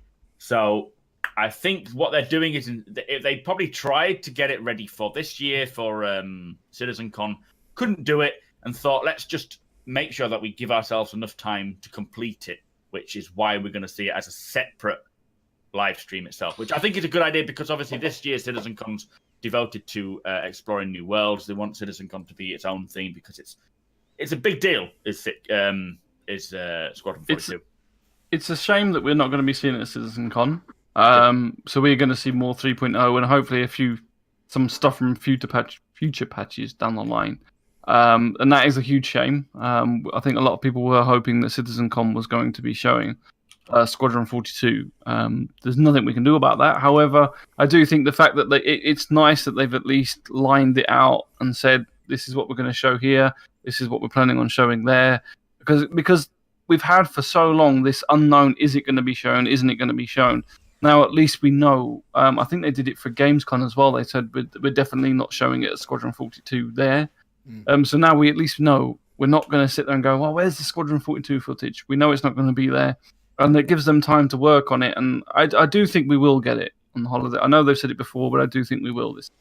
Because I think if they were that close before, I think they're happy with some form. Now they've said it and officially like they have there, whereas before it was more hearsay that they were going to do it. I definitely think it's going to be happening this time.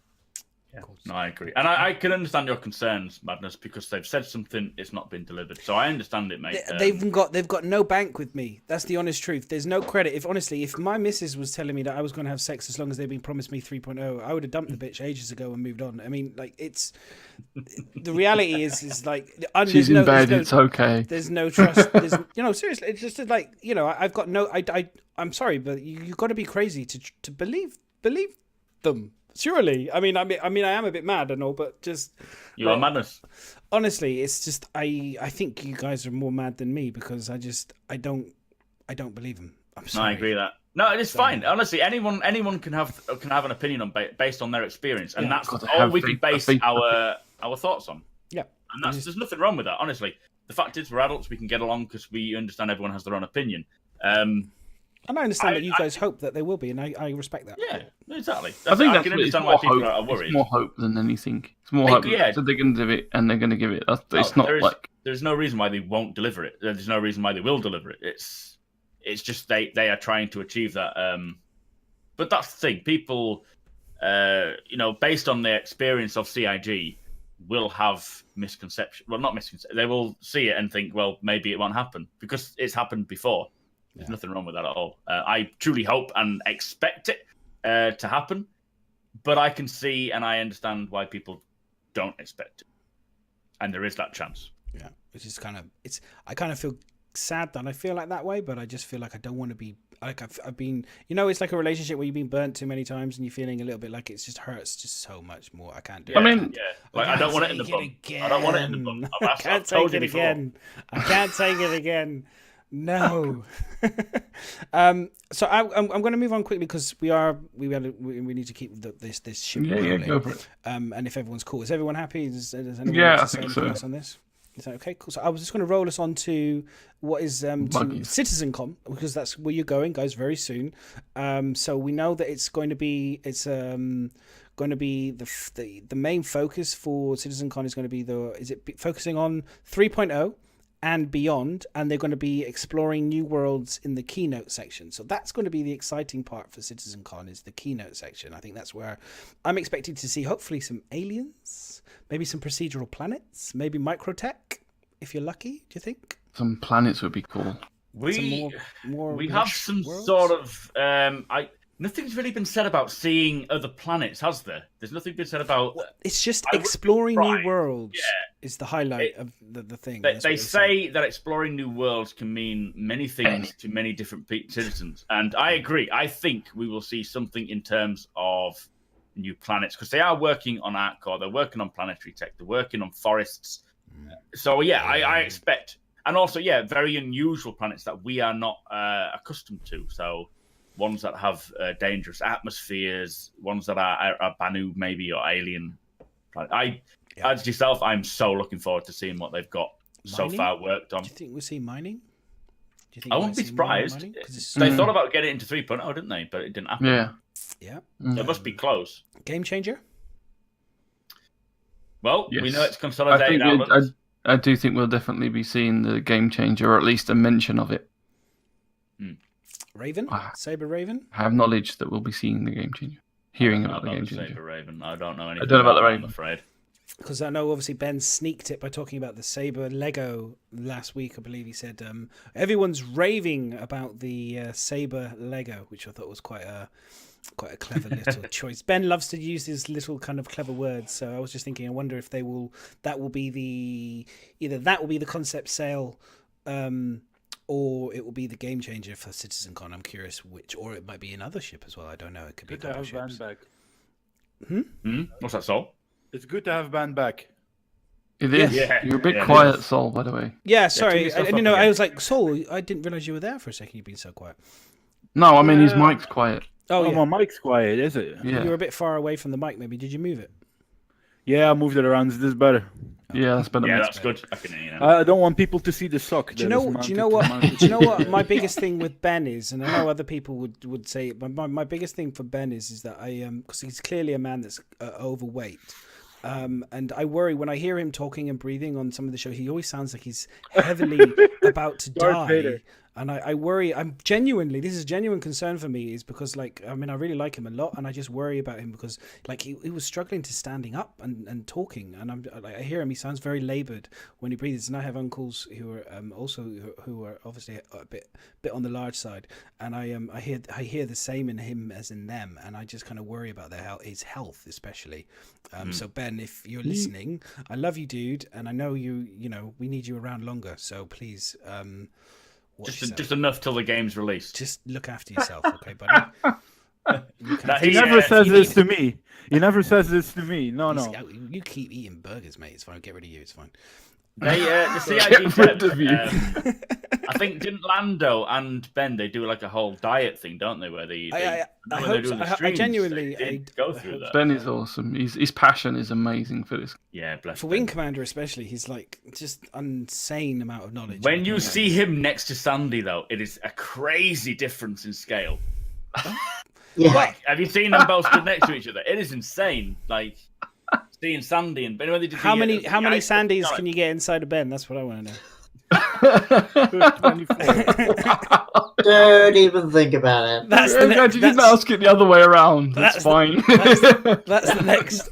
Hey, I'm not gonna go. That's disgusting. That's We keep even it clean on this worse. channel. We keep it clean. But anyway, no. But like I said, but seriously, I it's just something I notice. I'm a very Say caring kind of something, guy, I'm not gonna. and I want to see Ben around, and I just he's He's had a few issues and he's been getting them sorted out, which is good to see. He's been getting better. He's had problem with his eye and things like that. So it's our love. We're here to support you, buddy. That's what I'm saying. Yeah, so there's that. But here's the interesting thing then, guys, as well. I want to talk about CitizenCon with you boys, is the casting call. So are you guys going to, because you're all Chris, are you going to, you're not going this year, are you, to CitizenCon? No. No, so, and I'm not going either, unfortunately. It's just on the same, it's my anniversary with my missus, so you can see how that conversation went. Happy anniversary. Thank you. But these three guys are all going. So are you guys going to be doing the casting call? So I'm going to bring up the chat now. So for anyone that doesn't know what the casting call is, hang on, let me bring it up. Sorry, I got to push live. Would you want this ugly mug? So Not what really. it is casting call for a head scanning. Oh no! There it is. So Citizen is holding a casting for attendees who wish to have their face appear in the game. So the history behind this is when we saw them do like a talk about how they get the characters' heads made. They take the actors and they put them inside this sort of 50 SLR camera rig, which just goes all around them. And each camera takes multiple pictures. So they get, or at least one picture, so they get a full HD image of that person's head. And everyone asked them to bring it to events. And we were all like, please bring it to events. We want to get into the game. And they said, it's not likely. It's such a big system to bring that they'll need to employ people to do it. And now they're doing it. Now, I think it's only open to subscribers. Is that correct? Well, I believe they got like a more mobile version of it, so they can scan heads. Obviously, because there was different tiers, isn't there, of the detail of people's heads. So I think there's something they did to the technology. They managed to make it a little bit more mobile, a little bit, because they've had like pop-up shots in like Manchester and things like that, haven't they, where they've scanned some of the devs and stuff. Yeah. So I think that's part of the reason why they can now move it a little bit easier.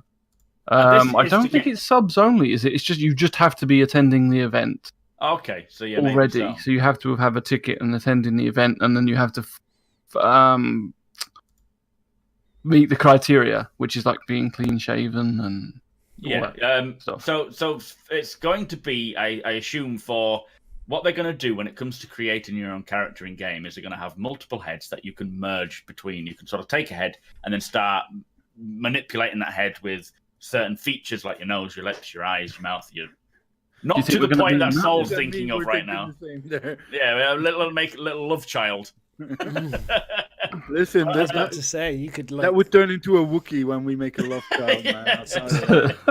So that's the question: is if they scan you and they said you can have your face in the game, will they like send you? Do you think they're going to send you like an email to say, hey, if you put this code in, or if you put this information, this will be you, or this is your? I'm hoping. Sorry, go on, miss. I was just going to say, that's a good point in terms of, is it going to be an NPC in the game, or is it actually going to be part of that face swap that you're on about, Mac? Part of the face swap, because they want as many different variations. And the best way to get those variations is to ask as many backers to do it. Otherwise, they're employing people to come in. So you literally could play yourself? I really hope so. Go on, that would be cool. No need for face swap. Look, seriously. Sorry, Chris. Perfection. There's no perfection there. Listen, so I'm at the moment playing NBA 2K. And there is a app on your phone, and it's a fucking piece of shite. But after 21 tries, eventually you'll get there. And what it does, so you need to hold the camera in front of your face, and you need to move around, and it makes like 14 pictures, 7 of each side, and it puts your face into the game. And you can see other people. So you're in a community hub. With like, I don't know what the max amount of people is, but you can see other people's faces that they scanned as well. So the technology to do that homebrew or however you say it is there. You know what I mean? So do we need the advanced face scan, or the difference is that the ways the idea of doing it. Fidelity. I didn't want to say fidelity, but everyone drink. The fidelity they are going to is so high that having just webcams take the pictures is not enough. Even for the lowest tiers, they need to have it to a certain. Otherwise, certain people, they'll stand out so much against the average or the lowest tier if you just had people making. Like, I remember back in the days of Pro Evolution when my brother made a picture of himself to play as a player. He looks like a fucking monster. Honestly, I laugh at that today. I have to be honest, Mac. Yeah, I have to be honest. The way they're doing it now in NBA 2K is such a step forward from like 3-4 years ago, where you could do it in FIFA and where you would upload a picture. The way they're doing it now, and I showed it to Madness this afternoon. I think I was shocked how much that character looked like me. I'm sure it does look good, but when you consider the difference between 50 SLR cameras, exactly, and one webcam taking, it's like, yes, fair. I'm sure that, as you say, that the quality is actually quite good. It was a thin version of me. I think that just says everything you need to know, Bram. Saul, that's everything you need to. That's everything you need to know. You can call me It's gonna be Bram that if you want to and call me better. Bram, man. I've got stuck in BritizenCon mode, and I'm just keep thinking about BritizenCon, so I keep using because that's where I met He you. calls so me Bram. I love it. Saul, sorry. Anyway, but Chris, Chris, what were you going to say about this? Because I'm intrigued what you were going to say. It's just a case of the more faces they have, the better the merging system will be. Yeah, no, exactly. The more options you'll have to mix between. I will search through however many they get and find me and put a beard on it and just that's it. I'm done. put the beard back. Put the beard back. Because they scan you without the beard. Put the beard. I want the beard back. Star Citizen is for life. A beard. It takes about 2 months. So, but yeah. So basically, awesome. Talking about this, I'm just going to plug my own self here. Myself, Gamble, Sergeant Gamble, and hopefully Detox, if we can get him encouraged to do so. Do it. We're all naked, going to do full Todger scan. Is that a full naked scan of our toddler. We want. Also, we're getting a explanation in the chat. Sorry. From Sherman. Yeah. There. Oh, yeah. But anyway, now I've applied for the application to get my face scanned. I want my face in the game. Now, if I make it or if I don't make it, it doesn't make any difference anymore because I've been coaxed into doing this. But I plan to do a charity stream throughout the weeks. He's waxing his beard. He's waxing his beard. Not waxing. We will shave it. Waxing his beard. He will be waxing by the end of it. If myself and Gamble get accepted, we will both shave our beards off and do a charity stream raising funds for Child's Play. I will raise for Child's Play. He can raise for whoever he likes. If we don't get chosen, then I will still shave my beard, but Gamble says he will shave his head because he would rather get rid of his hair than his beard. Go figure. So we will be doing that, and it's going to happen. Beard's not much of a beard, is it? It's not a beard. It's like stubble. Sounds like he's already got it as a thing he wants to chickening do. out. So it's not really, I mean, if he steps out in the wind of this hurricane, it'll blow off. Sack. I think if he doesn't want to do that, I think he should be the full sack wax. I think that's what it should be. I mean, he might be. Gamble might surprise me. He might be a full. He might already be there. He might be a full smoothie. But I mean, he may be a baby's bottom all over the body. You never know. Yeah, the details will follow. So. We've still got to iron it out, but it'll happen. Yeah, I look forward to that. This one a bit. Yeah. Oh my god! Honestly, we're gonna have everyone's gonna be now wanting full. There's gonna be no beard. The thing is, there's gonna be no beards at CitizenCon. There's gonna be everyone's gonna probably not. With the chance of possibly being in. There's gonna be beardless. Everyone's gonna beard is gonna be there. I'm not gonna shave anything, man. It'll be the most beardless CitizenCon you have ever gone to. Oh my god, the knowledge will be limited. Everyone's going to be really stupid. Mac crack. The Mac cracks and sack. Can I get a Mac sack and crack, please? Oh my god! Right. Okay. So the next thing I was going to say is, by the way, I don't know if anyone knows, but Star Citizen has reached 161 million, and it has nearly 1.9 million citizens. So nearly at 2. How close are we to 2? 100,000. Just think of a small proportion of that donated to BritizenCon. No, sorry, just kidding. Yeah, even 10% would be amazing. Which is Yeah. amazing. So, congratulations, really cool. Star Citizen, on being just amazing. Amazing. And imagine when 3.0 drops, how many more people are going to be like, oh my god, what is this crazy game that I love and I want to dedicate all my life to?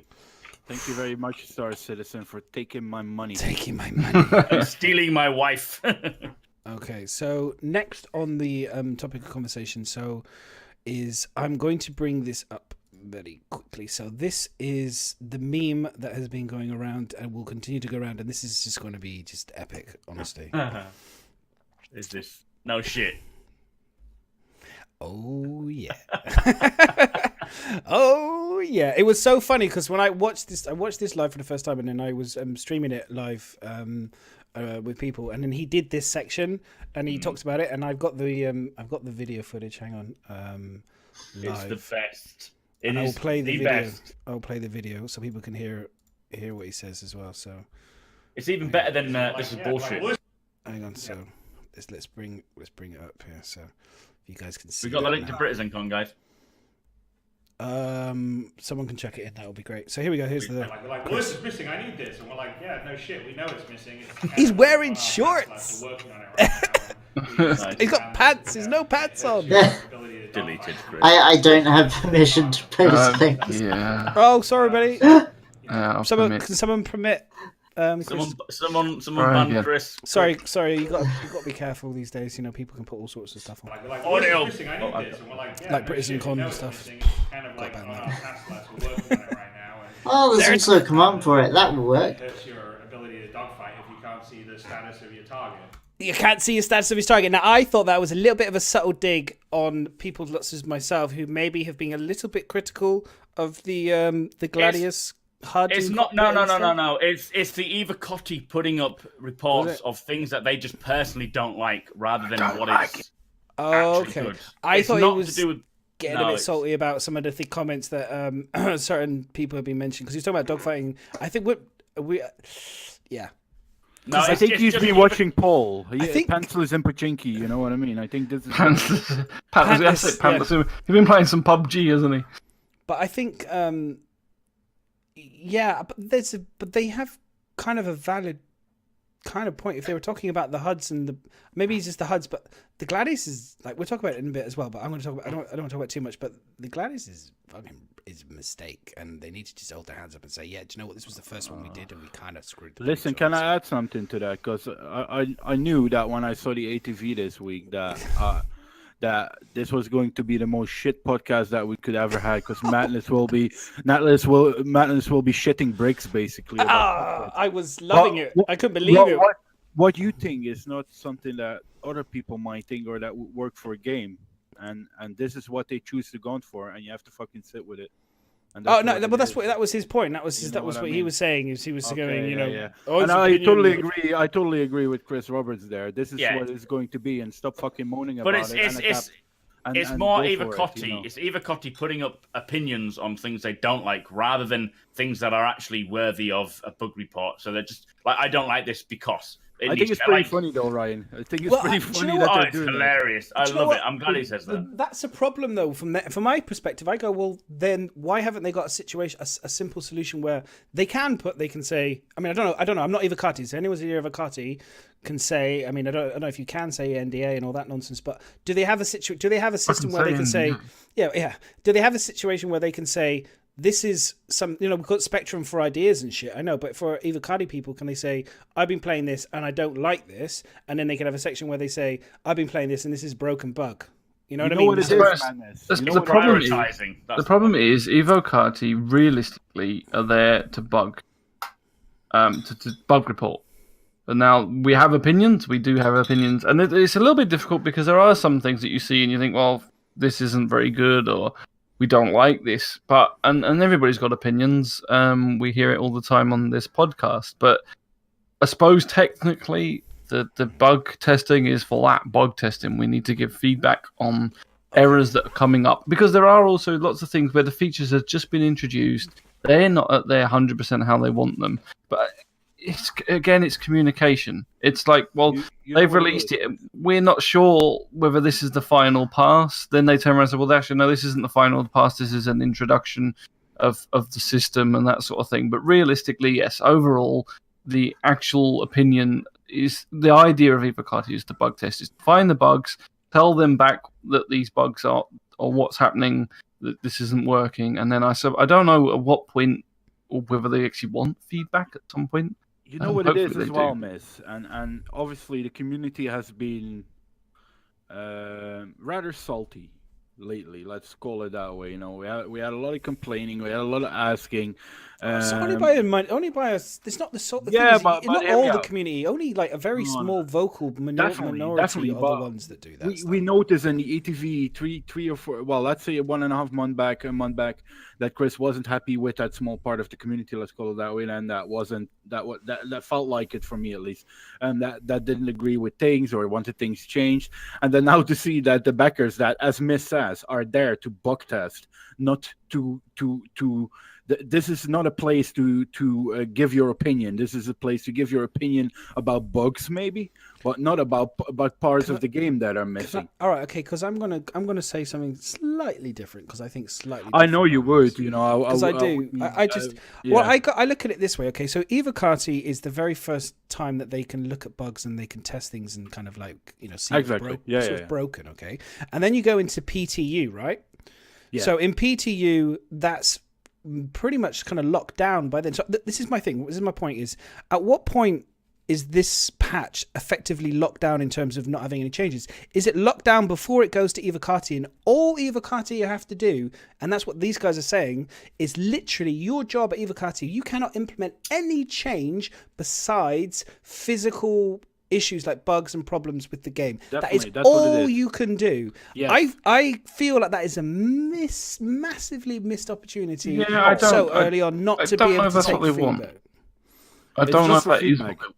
It's for bugs reporting. I feel like when he says things like that, it's a little bit like saying, it's a little bit of a slap in the face to people who kind of like, who are potentially saying, hey, guess what, guys? The HUD is shit. I'm blinded to shit every time I fire my gun in my Gladius. It's fucking awful. Can you go away and fix it ASAP, please? It kind of is. What they need to do is prioritize the most important bugs compared to the menial bugs that the majority of people will find irritating. Now, if it's a bug that's going to stop people from connecting to the game, it's very important. If it's a bug that people just think, well, that's stopping me from seeing every time I use one ship to do dogfighting, they're not going to see that as important. Now, no offense to anyone, but that's just the way they prioritize it. They need to get the game so that it's in a stable position so that people can jump in and then start getting, like, say, like, that's my they point need to know. Is at what point because what I was saying is what point in this process between Evocati, PTU Wave 1, 2 to 5 and then going to live, at what point in that instance, I get the feeling that in terms of actual like idea changing things, there's nothing we can do. It's already set before it even hits Evocati. Ideas will change all the time throughout the production. Now, what they need to do, the reason why they have Evocati is to get the game stable enough for the rest of the world to play and to show. They need to make the feedback comes when everybody's when it releases to the live section, then everybody's going to give their feedback. I mean, if enough people whinge about the Gladius cockpit, I'm sure that maybe they will listen. But there's still also an element that they put their vision, and if you don't like it, I suppose their opinion is get a different ship. I don't know. I agree a little bit on Madness. There are certain things, if it's terrible, you feel like I need to give feedback on this. I mean, I can only talk from a point of view of testing. I mean, the Evocati, and like there are some things I've done. I thought this doesn't feel right. But I think that also the problem is with the Evocati patch. There's also an element where, again, it's the first iteration, so it's not necessarily running as smooth or maybe as perfect as they want anyway. So they just want to get the bugs fixed, get it out there, and then take opinions. I don't know if we've been clearly told that. That's the thing. That's the thing. This is okay. I'm going to give an example again. I'm sorry, it's the Gladius again. I do apologize. It's the Gladius, but it's my shining example of a fuck up. The Gladius cockpit. They knew. If you notice, they changed. They removed the middle HUD. Okay, which is so that you could see the animation of the gun. First mistake. But what they did though, you could see a circular design in it, and it looks like that. We all speculated that could become the hollow radar, like it is in the Saber. But CIG at no point did CIG confirm that this was the case that I've ever seen anywhere. Now, I could be wrong and someone could correct me and say, hey, man, this actually, they mentioned in the tiniest little subwriting on an email that they sent so-and-so months ago that was the case. But no one's ever really confirmed it. And so for me, it's like, when Chris gets really upset about it, we know this big plan and they don't know the full stories. I'm like, well, people get so. If you could clear up a lot, you talk about communication. If they could have cleared up, they could have cleared up that instantaneously by saying, by the way, the Gladius is going to have the radar, the hollow radar in the middle. We just haven't shown it to you yet. But Madness, do you agree with me that for you, sorted in seconds? Yeah. But do you agree with me that this for you could be a massive issue, and for CIG they think, what's that? We don't give a fuck. So you see the Gladius cockpit as a very big issue, which is fair enough. You're entitled to your opinion. I don't see it as I see it as I see at the end of the day. Look, they said that the Gladius is going to be their HOTAS number 1. So this is their first. This is their template for the basics that they're going to build on. So yes, it is important to me and probably to everyone. But it's the foundation. What I'm trying to say is, for them, the Gladius cockpit might not be a big issue, and you're entitled to your opinion. You know what I mean? They have bigger issues to tackle than let's say 1.2% of the people that think that the Gladius cockpit is shit at the moment. Don't you think they have bigger? It's more than just that. I don't want to go into a massive conversation about it. The cockpit of the Gladius will be addressed, I expect, later on if enough people say something about it. But right now, that's not the priority for getting 3.0 out to the rest of the backers. If they focus on every little thing like the Gladius cockpit, that's what I mean, something else, then we would never get 3.0 for the next so many months. They have to prioritize the more vital bugs that are holding up the game to the rest of us, and then address things like the cockpit. And like I say, Madness, if enough people complain, and I agree with you with the cockpit of the Gladius, that gun in the front with all that flare is ridiculous. That wouldn't make any sense in a logical world, to have yourself blinded by your own weapon. It doesn't make any sense. It doesn't matter as much at the moment, does it? No, exactly. If enough people complain about it when the time is right, they will address it. Exactly. Right now, it's just about getting the game ready for the majority of players. And I'll back you on that one, Madness. When the game comes out to the rest of us and we all start putting tickets up, the cockpit of the Gladius needs to be reflected from the gun. I'll back that, definitely. I don't agree with it. I think the difficulty is I can't remember, but I don't think there's enough communication. I suppose we felt like being given the test of it is that you feel that you should give feedback as well as bug report. Okay, so there's some things that are just so clunky, but it's probably the case is we shouldn't be. It should be just this is a bug, fix this please, this is a bug. And then when it's released to the general public, when it's released to the PTU open wide, or maybe even when it's released to live, then they'll get the general feedback from people and then address it that way, I think. Can I just say something, yeah? And so if you look at that picture, are people moaning about that flash in between the... Yeah, the weapon, the Gatling gun. The weapon, yeah. For fuck's sake, fucking... And you know what we Sol, that's not what they're all complaining about. That's not what that Chris is on about. That's just one issue that... That's one issue that we're just bringing up. And I was just using it as... I'm just curious as an example. The process. I'm using it as an example as something they could have fixed on communication in terms about the radar in the middle. The flashing gun thing, that's just something I know for a fact that you said will be something that we could potentially address later. I completely disagree with you, Sol. I think these things are important. I think we have to raise these issues because at the end of the day, it's the way that they raise them, man. No, listen, I totally agree. Listen, it's the way that they are thinking when they're building this type of vehicle for this type of specific thing, and they need to hear the feedback from combat pilots to say, hey, this is a bad idea. If you want to put animations as a priority, fine, stick them in civilian ships where people aren't doing anything realistically important.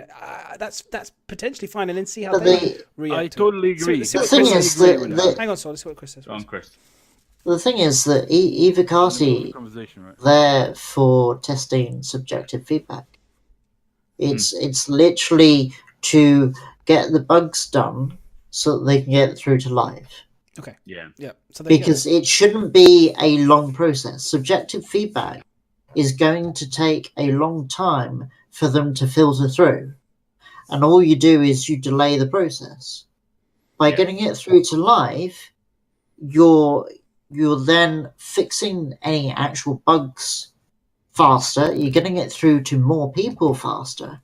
You then, on the live server, have a larger set of subjective feedback, but you also have a larger set of metrics that they're getting through from the server.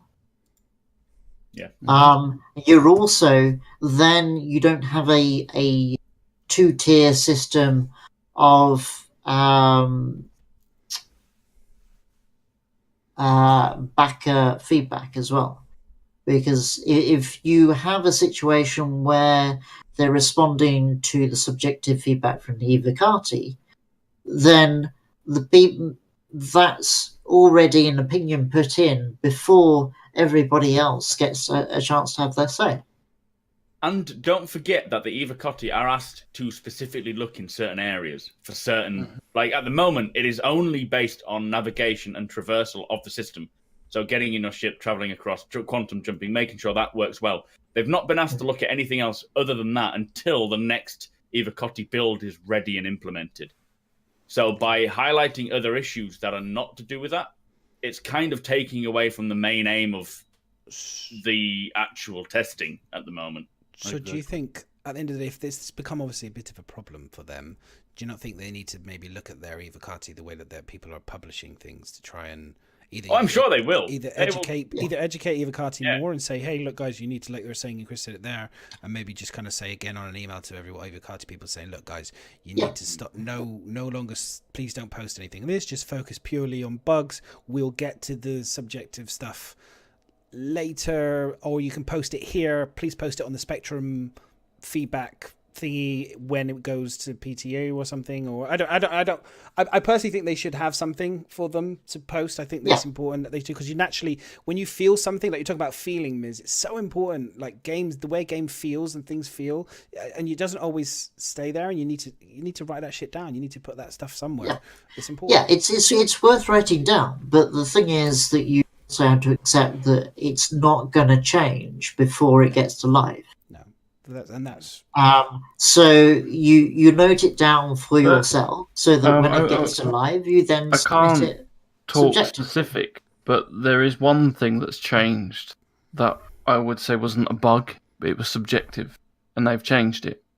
So it's difficult saying that when under the same breath we've given something that we feel is not a game breaker, but just it's annoying enough to feel that it's not comfortable playing that way, that they have changed it. So it's hard him saying, no, don't give us this, and then they've literally changed something in the build to make something just run a lot smoother. So they have changed something.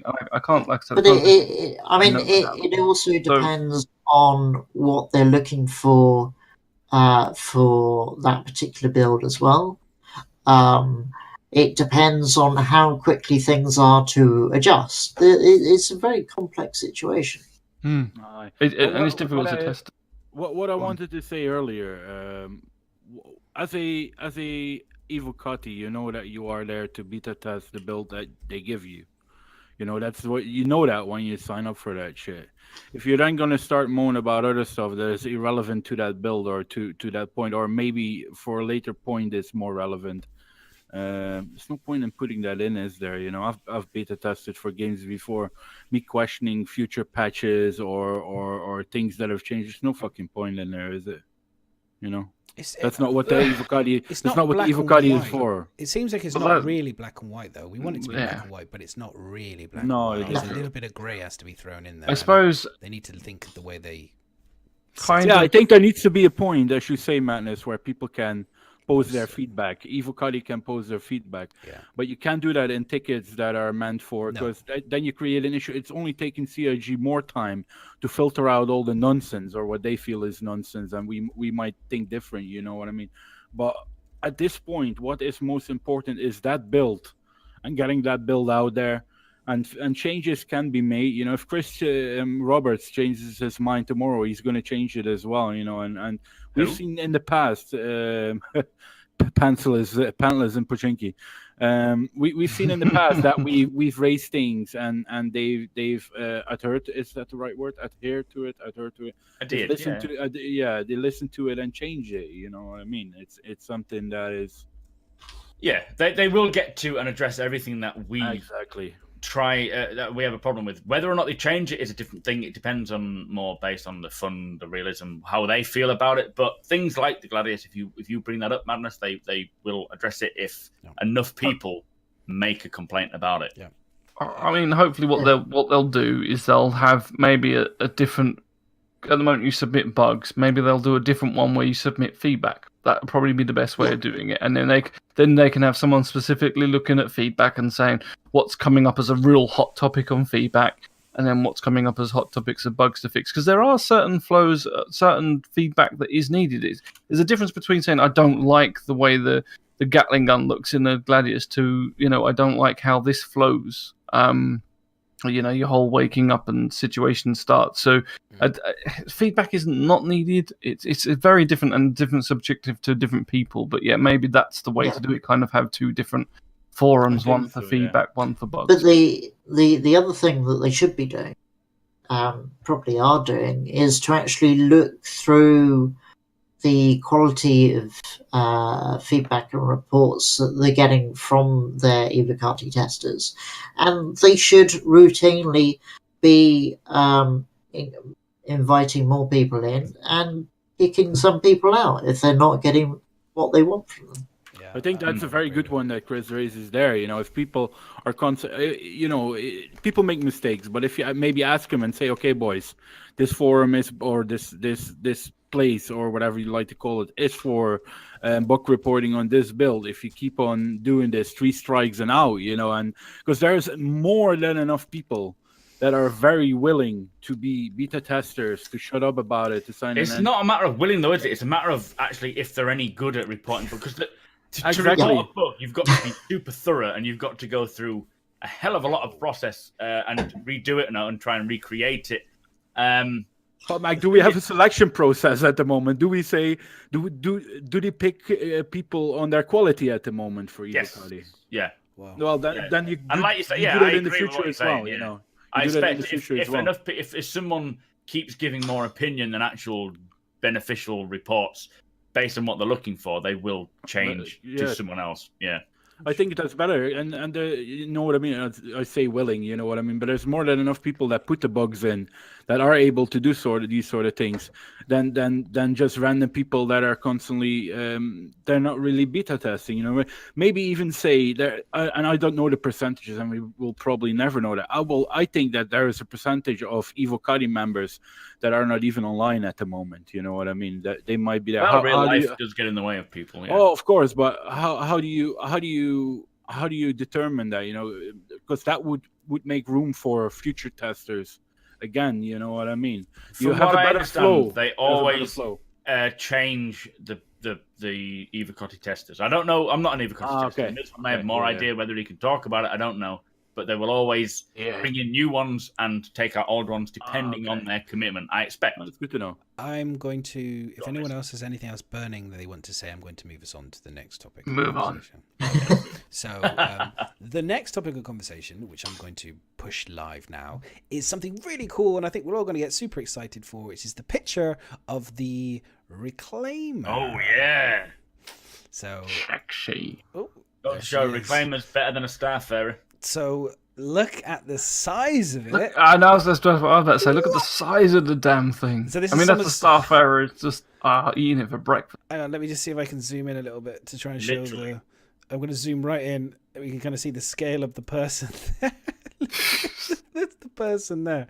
And that's the scale of it. Now, it's definitely one of the most well-hung ships in the game. Crazy. Yeah, but look at... I mean... That does obviously. I still want to see them show me the animation of that actually doing something. I actually want to see. I want to see the animation of the hand grabbing a ship. I want to see that. That's what I want to see. White box. It can be dirty, filthy. I want to see that. But it does look fantastic, and they could. The sooner they get these other types of things into the game, like in terms of other professions and stuff, the more exciting and the more fulfilling the game will become. The faster it will just take off. You know, they have to get. At the moment, like I say, dogfighting and a little bit of cargo running is not going, and messing around is not going to keep people interested in the game for no, and it's also going to. A lot of people are worried about like PvP and so forth. I know you've got your own opinion on this, Madness. I'm worried about this. Yeah. I'll talk about that. But the fact is, the Star Citizen as a whole is not going to be a PvP game. It's not going to be players fighting players. That's not the intention for the game. It's going to be people living and breathing in a universe, doing cargo runs, mining, salvaging. It's not. The only reason why everyone thinks of it as a PvP is because that's all there is to do right now, and that's all there has been since the last 4 years. The game will change, and over time you'll see people being less interested in PvP because they'll want to take part in jobs like salvaging, like in the Reclaimer. So it's going to change. The game will change its feeling as a whole greatly once these mechanics start coming in. And I, for one, just cannot wait. I can't beat Madness. I've tried. I failed. You even Trader tried to pals. bring friends in as well, you cheeky bugger. He's like, I'm gonna fight you, Madness. I don't With wanna tell 5 him of about my that. friends as well. Oh yeah, and then yeah, that was quite funny. But no, but I agree with you, and I also, as a PvP person, I don't want to just have to play PvP. Even all the PvP people that I know, some of the die-hard ones, that's all they're going to do all day long, every day. That's all they're going to do. And I like to do other things besides PvP. I do like to do the missions now and again. I like to mix it up. I'm going to do cargo running. I'm going to want to do smuggling and bounty hunting and farming and reclaiming. I want to do all of these things. It's going to be fun. It's going to be a lot of fun. So I'm not excited about 3.0 as much as I am about the 3.1, 3.2, 3.3. That's, for me, is where more of the game. 3.0 is just going to be the basics, and it's going to be 24 people with 3 moons, with how many bases, with huge amount of distance between me and other people. I'm going to be spending probably most of my dogfighting back in Arena Commander whilst I wait for 3.1. Honestly, it's the truth. I can't expect. I'm not expecting to see anyone unless I organize it with friends. I'm not expecting to see anyone really for dogfighting. It's going to be. You can use the time to train for the competition Yeah, at that's what I'm going to be BritizenCon. doing. That's literally all I'm going to be doing is practicing for that. Yeah, no, absolutely. You will have people like I would want you on my team defending me against people wanting like Against- pirates. yeah, wanting Against to- who? There'll be no one to defend you Yeah, against. I'm being that team. There's going to be no Team one Mac. around. Team Mac. It's going to be I'll get empty. pom poms and everything for you, Madness. Oh yeah, No, true. There will gonna be always be opportunities to dogfight. If it's even against UI, not UI, PvP, PvE. I know PvE is shit for actual good dogfighters because it's like toying with an ant or a fly with no wings. They're smart, but it's not as rewarding. You don't get the salt unless they actually implement the AI where the computer sends salt through text. That would be fantastic. They are actually building up the subsumption system. So maybe have you played Armor? I mean, you go up against the AI in Armor, your headshot every time. So there is a chance that you will have competition in PvE, and I'm sure they will make it so that they are the top target, the best. What? Do you know what? I agree with you. And I think you're absolutely. I think if they can make NPCs feel more and more human with AI and subsumption, then it will bridge the gap potentially of where you might not meet humans, and it would satisfy to a degree. Because if I can have subsumption type of AI and like I said, chat, and they've got. Did you notice? Have you seen on the HUDs? I don't know if anyone's seen it, but there's when on one of the videos, I can't remember who it was, but actually on AtV, I think it was, they show that you can actually have comms. Yeah, there's a comm button now, so potentially you could have like the pirates do the video, the talk to you and give you a bit of salt and give you a little bit of that. I'm gonna kill you. Yeah, rather than the constant British. Yeah. I hate it when they fight back. Yes, That's exactly. Yeah, like Is that your best British accent, more Mac? diverse. Thank you. I put that on. Yeah, exactly. No, I would love them to see them really work on that side of things. I think they will have like a level of like for you, especially as a really good dogfighter. I'll big you up. He's so kind, honestly. Wow, my head's not gonna be able to fit out of the box. Yes. I'm not that good. I'm okay. I'm just a child. But they will have. Sorry. Oh, go ahead. Hang on, 2 minutes. Yeah, 2 minutes. They will have AI that are to your standard, if not better, in order to keep you entertained. Because it's not going to be a case of just jumping in and being able to kill everyone. Like if like in like Skyrim, you level up, they level up with you, and you get better, and blah blah blah. They get better. It's going to be a case of you. It's more like The Witcher. Some missions you won't be able to actually do because the AI will force you out of the mission. So we will need people who are good at dogfighting. And you could probably charge quite a good premium as a decent dogfighter, semi-decent, to come and fight alongside them. Like I would happily hire you to do dogfighting for me, provided I can trust you not to turn against me. He's a bit of a dirty dog. He sounds like it. Going back on what I wanted to say, so we were talking about communication earlier. I only want to come back on it briefly.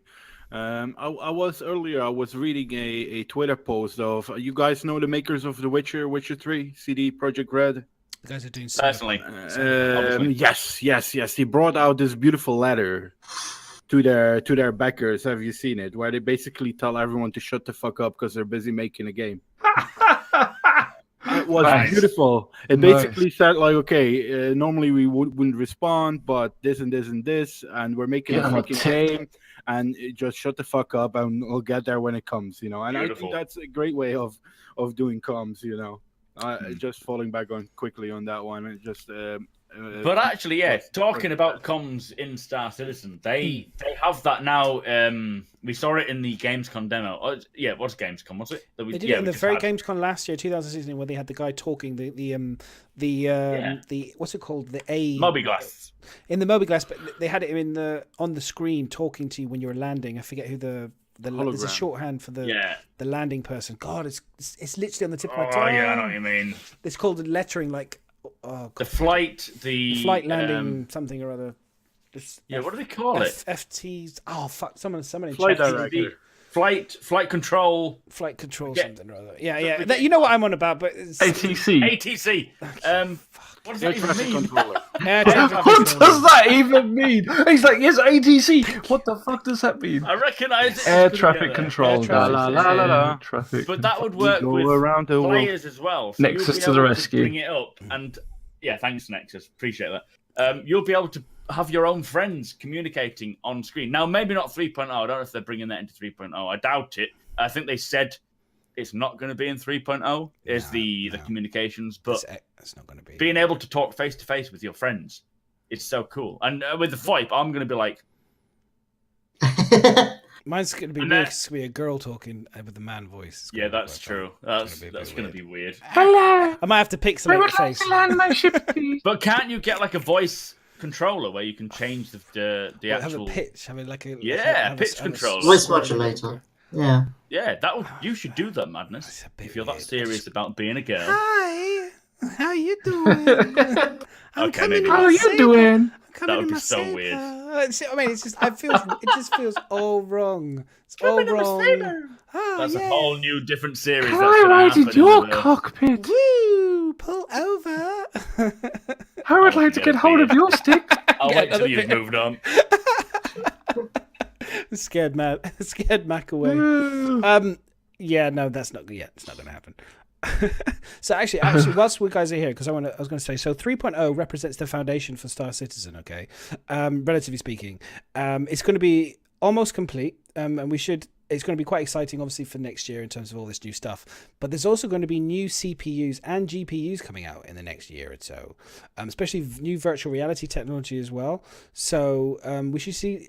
I'm worried because they do like a bit of the feature creep at Star Citizen, and when new technology comes in, it's like, oh, quick, we can kind of throw this in there. Because I've said before, and I'll say it again, is I actually think that the fact that they solved the planetary procedural so quickly and did it in such a great way is actually being a bit of a hindrance to the game, and it's actually slowed it right down. I feel like we would actually have more of a space game probably by now, and actually have a lot more of content to play versus what we have now because of the procedural coming in so early. That's my feeling on it. I actually think we would have more.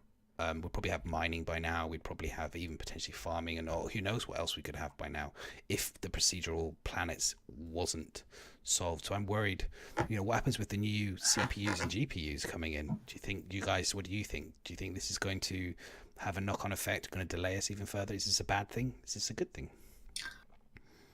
Well, the new gen has been coming for a while, right?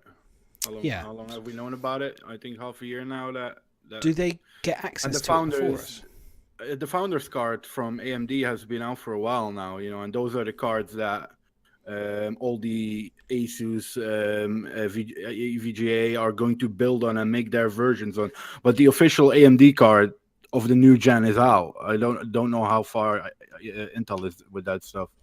But we're looking at, I think, at 16 gigs, I think, minimum, or 32 gigs. We're going that way now. I hope not, because it all depends as well, man. And this is a question I don't want to ask it. When is the game coming? When is the official release? Is it going to be? Yeah, exactly. So the 1080s TIs of this, they don't matter at that point, I think, anymore. Anyway, you know what I mean? Stop trying to buy to run it unless you want But to play it now. Sorry. The thing is, all the new cards use Vulkan and DX12. that's going to be in for quite some time. I mean, they haven't even implemented that yet. No. In the game. No. So I would expect that would be a sort of slow burn development. And you're not going to see saturation on the capabilities of those drivers for quite some time. Okay, it's good to know. That's good to know. They are always pushing the tech, CIG, and they're also building the game to a point where they can expand on it through the years. So as tech evolves, the game will evolve with it. Yeah. It's not going to be a case like an old game now where the graphics are now stuck for whatever. They're going to keep introducing new graphics, Well, there's been games like EverQuest 2 and things like that have had revamps like down the line to catch up with technology. Maybe not to that extent, but they do try to work on things. So hopefully, like CIG and Star Citizen will follow that trend. Yeah, in terms of that's a lot of the reason why it's taking so long to get it out. Yeah, we don't want them to keep doing it before the game's released. We'd like to get the game, but True, I do think they will update it. I don't know if this is the kind of point you was making, Madness, but there is also a big not debate, but a lot of people's opinions in terms of if it was stayed more of a space game, we would have more of it done by now. Because I do feel a little bit like they got ahead on the planetary tech and got so excited about it. Oh, wow, we've managed to get this planetary tech working, that they've then focused off of the space game and zoomed in on the planetary tech to get that kind of working and in the game. So they've not taken a back seat, the space stuff, but it's kind of been an addition tied to kind of run alongside it. Whereas if they'd kept more with the base game with their initial vision, maybe we would have more available. I think they got extremely excited with the planets being when they worked out the technology for it to work, I think. But the thing is that they had to build out the cities anyway. And all the planetary tech has allowed them to do is to build, do the extra points of interest. I'm not convinced that has taken that much of an additional time, because all the outposts are using a standard tile set. Do you know when they actually started the Frankfurt studio in a way to look into the planetary tech? So the game itself hasn't been held up. It's the actual planetary tech came along far quicker than anyone ever expected it to.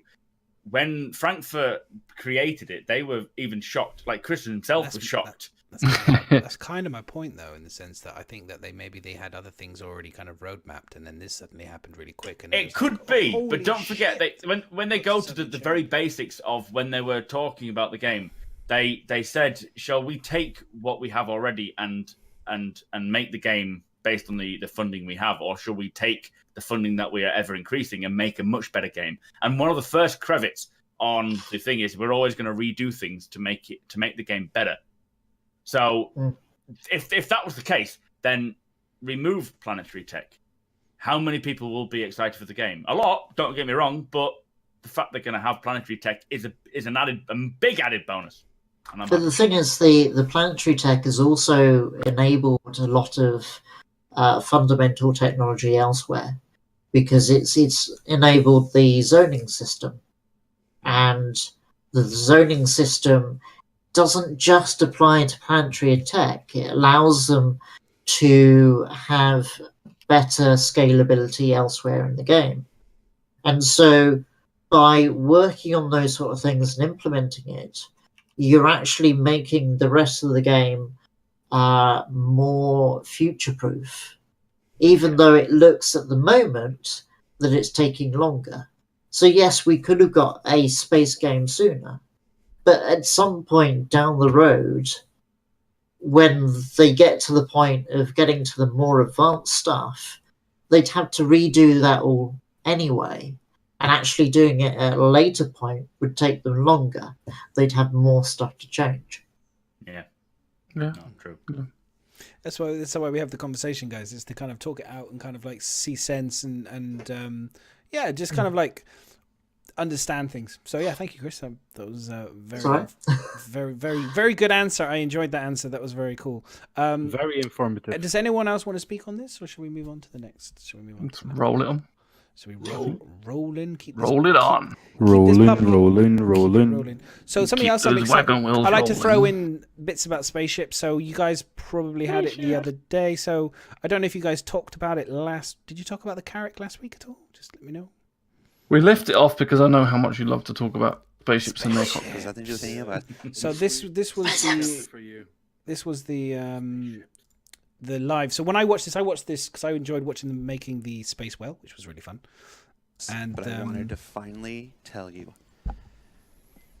the Anvil Carrack And have you is in just production. shared madness? The Wow. Anvil Carrack is being worked Yeah, on. the They are updating the the space white whale was box cool. interiors It looks a for bit more like a right now. fish, but it was So, I enjoy it seeing doesn't them mean do we that have though. I anything to do show enjoy you yet. seeing them We're- working and So- showing the tools that they use to make stuff for the game.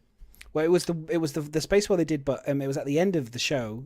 Disco announced that the Carrack is in Is going into production. is going into Production. production. It's being grey boxed, white box. Sorry. It was also on the monthly report because they brought, obviously now that we're not getting the monthly, like each weekly ATV update for each studio, the monthly reports are actually worth reading, because before with each studio update throughout the weeks, the monthly report just basically covered everything that was already said in ATV.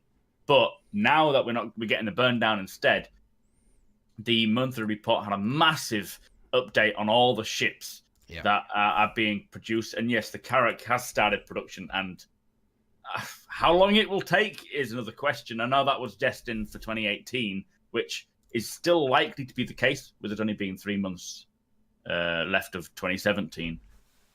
But I'm the just fact that it's excited. being started is, very exciting. It's one of the most, probably the most, that and the Banu Merchantman is the most look forward to ship. And the fact Between the it's both, that's what you hear the most, isn't it? Both of them Carrack two. and Banu. That's All the, the if time. If it's become a meme.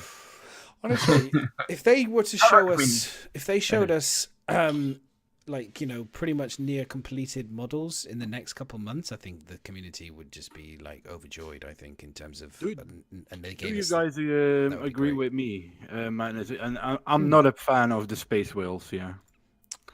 Yeah. Or that sort of Himalaya spiders coming out people's crotches and that sort of shite. So, wouldn't you rather see, and it doesn't have to be a new ship, but how previous ships came together, for example, on a Friday evening? So instead of seeing people making space whales, I would love to see the process. How has the Gladius come together, or how has and maybe we've seen it in the past, They but do show us that in the normally when we get the studio. yeah. reports and But I stuff would love they to do. see, and I would sit down for an hour and watch them. Okay, like this is the reason we did it. This is how we do it. This is how we make spaceships, instead of these weird creatures. It's just my opinion. It's the community soul that choose it. It's the community that choose what we see. Yeah. It's upvoted on Spectrum as to what we want to see on Happy Hour. The Space Whale other got the thing- most votes. Okay. The other thing is that organic things, because they're sculpting them, they're faster to do. Yeah. To create a ship on stream, you wouldn't get an appreciable amount of content at the end of the Well, hour. I wouldn't completely say make a new ship on stream, but show us how the process has been done beforehand. Well, the you know, and process- explain. West They've done that. West did one, and it took him like 12 hours. I think he's got like Wow, he's done a YouTube video of it, Consolation. and he did it in SketchUp. And so if anyone hasn't seen West Sage, go and give him a follow on YouTube. But he did a I don't know if it was a Connie or something like that, and he broke the video up. But he literally streamed it, and I think it took him 12 hours plus Wow. to do a ship. Because in an because hour, ships- you're not going to see anything. Ships take a long time to develop because they have a specific pipeline that they go through in order to ensure that every aspect of the ship's development adheres to the quality, the fundamental groundwork for that ship. You know, like item 2.0, the damaged LODs, everything. There's a lot of work It's in ship. more than one team as well. It's not just one group of Yeah. people. That's that true, just do- yeah. It's all sorts of But different it- people work on different parts. I as would well. love to see making ofs though, or something. You know, later when the ship has Dude, come out, making. They of have done an the, ATV of how they go through the ship pipeline. I mean, I've Definitely, covered a video definitely, yeah. on. I've done a video myself for on the every ship, ship. pipeline. You know, not for every ship, but yeah, I agree with you. Yeah. It would be cool to see every ship. Would from be. each ship. I would love to see that sort of shit. Yeah, Yeah, it would take a long go through some of the older ATVs and ship shapes and that sort of thing. Yeah. so And it covers that sort of thing. But I mean, For even a small ship like one of the new Origin, was the small Origin ship runabout that I can't remember. 85X? Is that what Yeah, that is? something like that. Yeah. I mean, even that from start to finish took 2 months. Yeah. Yeah, no, that's- it's not a quick process. Yeah, that's people working on it for a full working day, for a full working week, for 2 months. Mm. It's not a quick process. But So no, you I mean, I in can my understand opinion, I actually like seeing the creatures because these are sort of things that's going to be making the planets and the moons feel alive. And I do Yeah. what I'm interested in seeing creatures and flying things and dogs or whatever the hell they're making on there. To me, that is interesting. I've seen ships all the bloody time.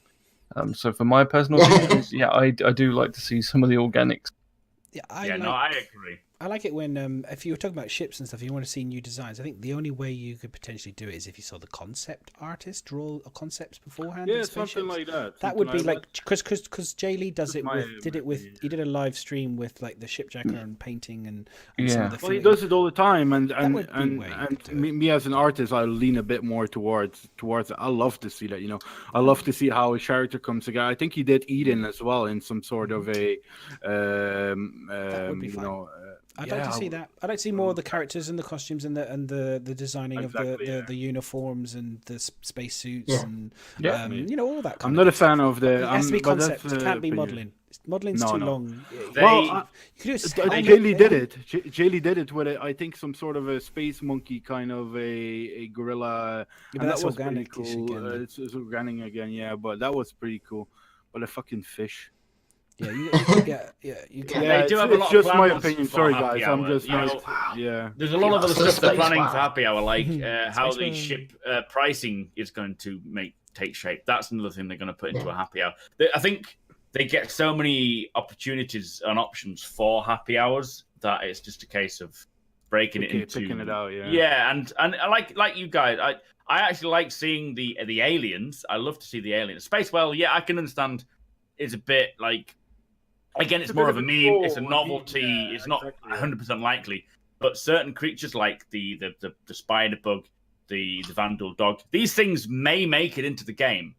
They may actually make it into the game. And I think if they do, seeing them at that early stage, when you actually see them as an early backer, will be like, Yeah. fucking awesome. If you want to see Go for it. concepts of a ship being drawn, what's the name of the guy who did the Mustang? Not Chris Smith. Somebody, Martin, I don't know. Who Martin, designed- somebody, I don't know who designed the Martin. It was probably when you say the name. fully- Germac? Was it Germac? No. Surname begins with H, I think. Oh, Martin, somebody. I'm sure chat will help us out eventually. Oh. Yeah. um, Who? Right. Just say Chat, Martin. tell us who designed the Mustang. What's his name? We can Google it. it's fine. Don't worry. It's fine. So he Anyway, did a video. so that chap, he one of the ATVs, I think, or even its predecessor. He did a time lapse of doing the concept design for the Mustang, Right. which was fascinating to watch if you're interested in that sort of thing. Yeah, which is kind of what West Sage did for his.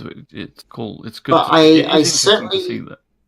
I certainly recommend for that sort of content going back through some of the older videos and seeing what they have, because some of it hasn't changed from the old process to the new. So other than the fact that it's a new ship or you have a new person drawing it, Yeah. there's not much point in You'll them see some redoing the effects video. playing.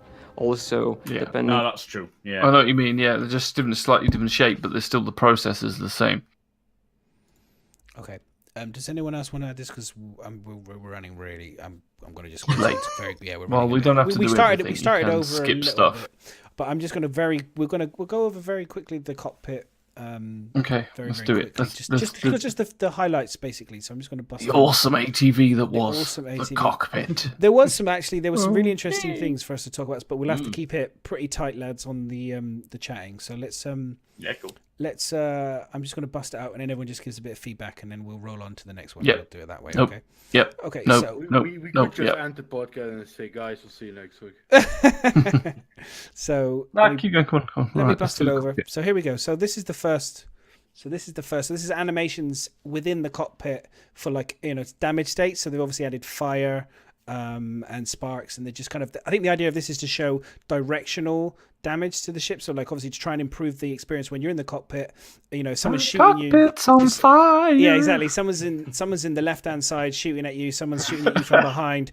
I thought this was quite. I'll tell you my view, and then you guys can run with it. So for me personally, I have to see it myself to really see if it actually works, because the idea of having more things going on in my face just seems like it's just going to be more of a distraction. I personally would love rather than just operate with a HUD that gives me a much clearer 3D-dimensional kind of view of my ship and the radar. So when someone's shooting me from the background, the shield lights up in red, so I can see and go, oh, there's a dickhead shooting me from the back, rather than some flames whistling past my ear and then some smoke underneath my crotch is telling me that there's somebody underneath me maybe shooting me. Do you know what I mean? You're not going to see the fire behind your head either, are you? Like flames. I think this is just damage states.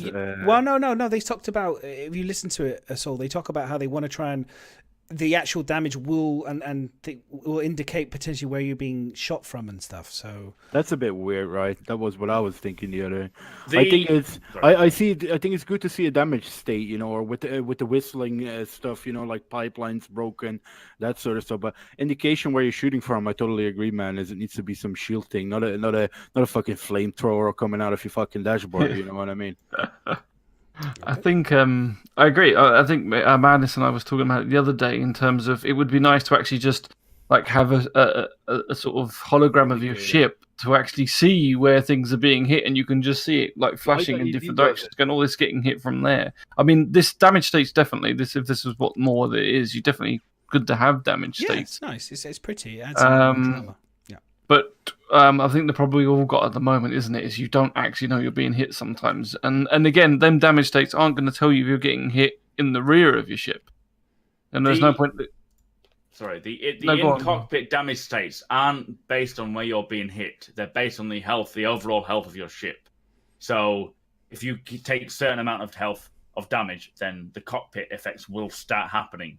When it comes to actual location, you're going to see sparks in your cockpit bouncing off from the location of where the actual hits are coming from. And I think the HUDs will demonstrate more about where it's happening.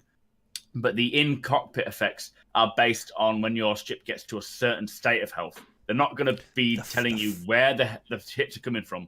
They're going to be saying the fire is. It's going to be to tell you that, oh my god. No, it's not. It's going to get out. It's going to explode. Kind of the fire. If you get shot in the back of your ship, you're not suddenly going to get a fire at the front of your ship.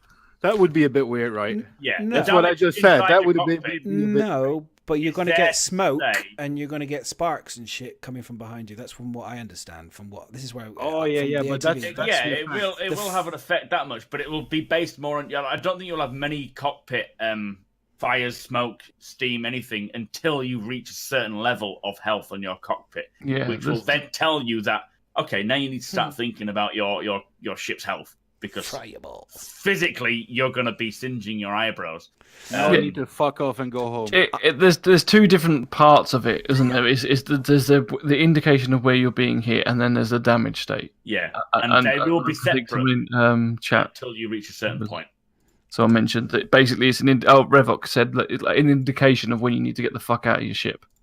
But there will also be, your HUD will also indicate where you're being hit from. That will eventually become a thing. Because at the moment, it doesn't really dictate where the fire is coming in. And Battlefield, you get a little hit marker as to where it's happening. So the HUDs will, I expect, in time, translate this information to you. Because you need to know, quite instinctively, where you're being fired upon. Someone's peppering the fuck out of you from behind. You need to know that you're getting shot at. rather than just wait till you blow up, which is what the case is at the moment.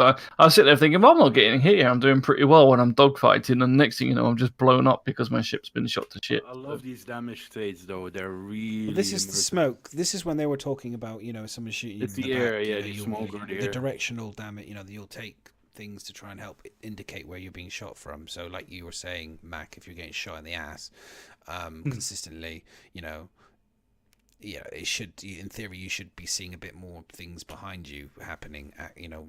Round about your. You do need to have that information, because if you're being fired upon, you don't want to be like, what the fuck's going on? That's Where.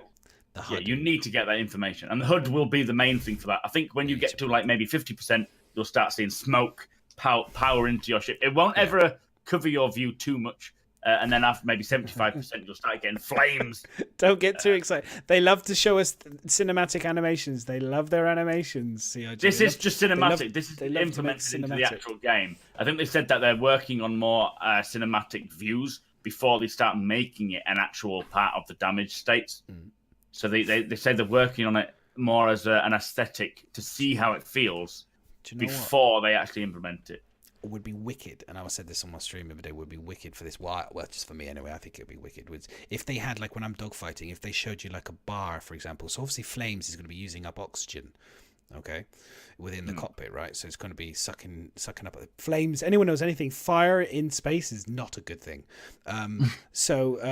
It'll be using up your oxygen in your things. So if your oxygen, because obviously everything's going to have stamina bar, for example, in the ship. So unless you plug yourself in, it'd be interesting to see if there's a health bar. So there's an animation within the ship where you have to grab the fire extinguisher to put the fire out. So if you're like fighting in a dogfighting situation, you have to watch your health bar kind of drop, monitor that whilst dogfighting, and then you need to try and kill something. The good ones will be able to kill the guy really quickly or within a short space of time, and then fly away from the fight, and then get your extinguisher to put out the fire to keep yourself alive a little bit. to kind of stop the oxygen, and then maybe plug yourself in to get the oxygen from the ship. Or I love all the idea of those little extra things to make it a bit more, your life's draining away, and you've got time. We're looking at like single fighters here, but I mean on a multi-crew ship and a bigger ship, these fires and things are definitely going to be more prominent, and then it'll give the crew something to do, because they've said a while back that them fires and stuff is something that they're going to have to be put out. They've created the fire crew uniform for I think the Idris or the Javelin in Squadron 42. There is actually a crew member, like AI crew inside. That's a boring fucking job if there's no fire, isn't it? They're just going to sit there in their fireman's outfit. You'd just be there smoking, won't you? Being like, please, fucking ignite. Someone fucking take damage, because I'm bored to shit on this journey. The fire is coming. Redeemer has about 8 fire extinguishers, so only 8. Have a plan for it, or something like that. Yeah. Someone's going to run around. It's not going to be me. Me neither. Good stuff. Okay. All right, the next one is, unless anyone else, unless Chris, you or anyone wants us to add to it, Chris? No? Okay. So the next one is G-force reactions. Okay, so I'm going to bring that up now on...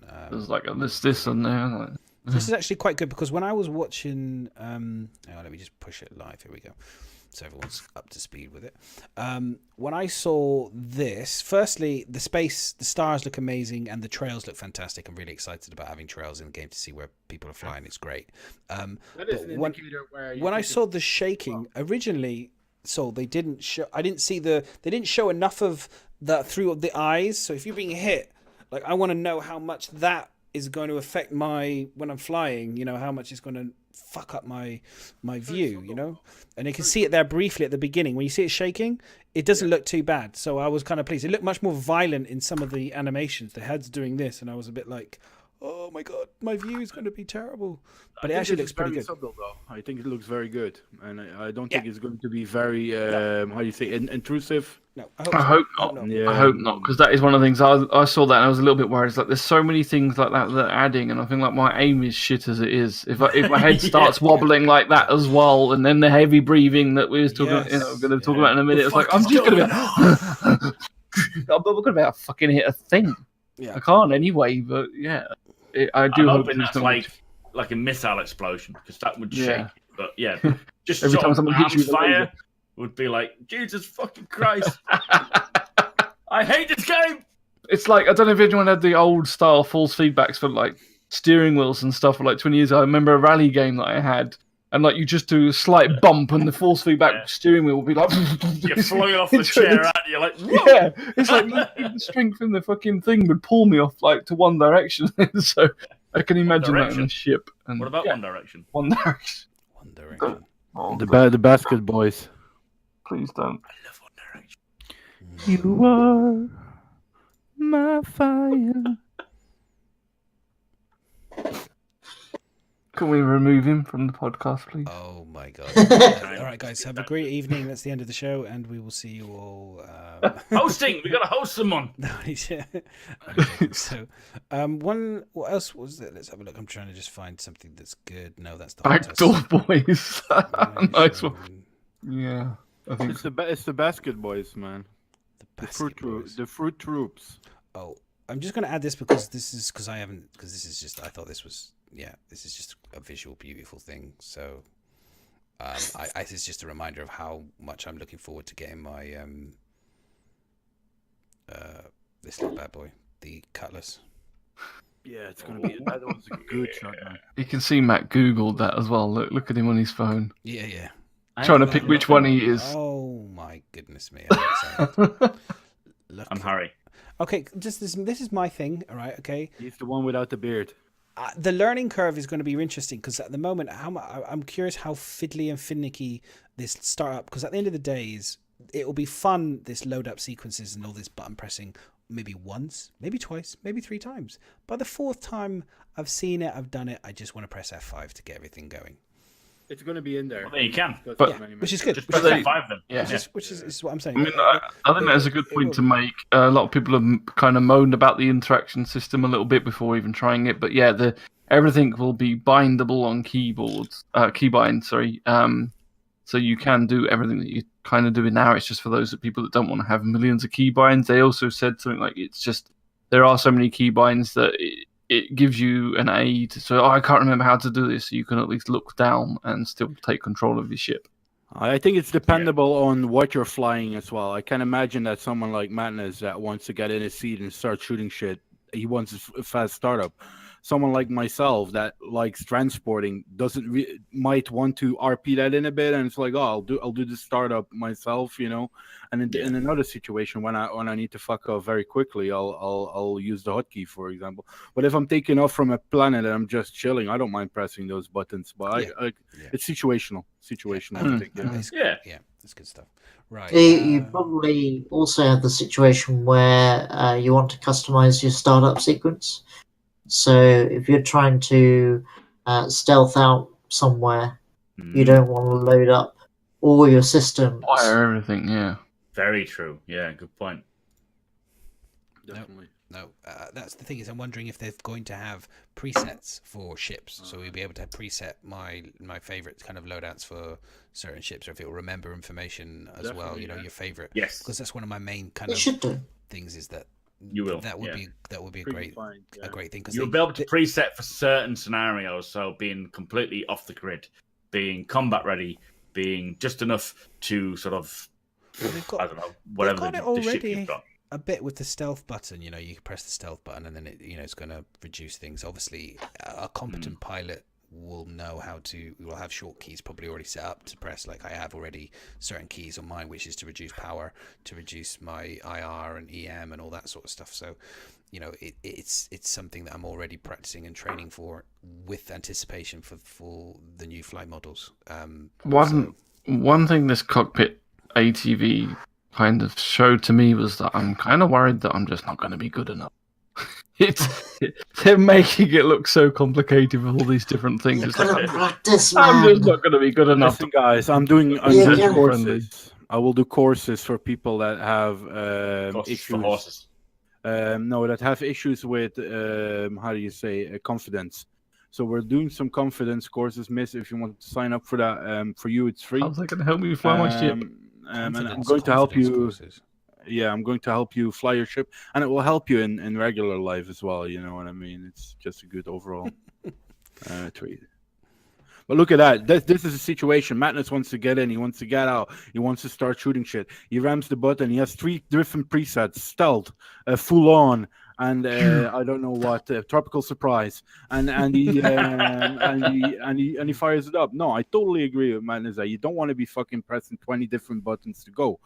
But as I said earlier, and with Chris, that there are people that I think in bigger ships, the startup sequence will probably be a lot more important than in a small fighter. You know what I mean? A small fighter will be started a lot faster than a Idris or a Reclaimer or anything like that. It depends on the type of game we're going to end up getting as well with Star Citizen, because the truth of the matter is, with this 24 people, with this huge worlds, and like I said, the chance, it's going to be interesting to see how many people you meet, because it could turn into a leisurely type of game, you know, real leisurely, like just jumping in. No one's around to shoot me and red. What is leisurely?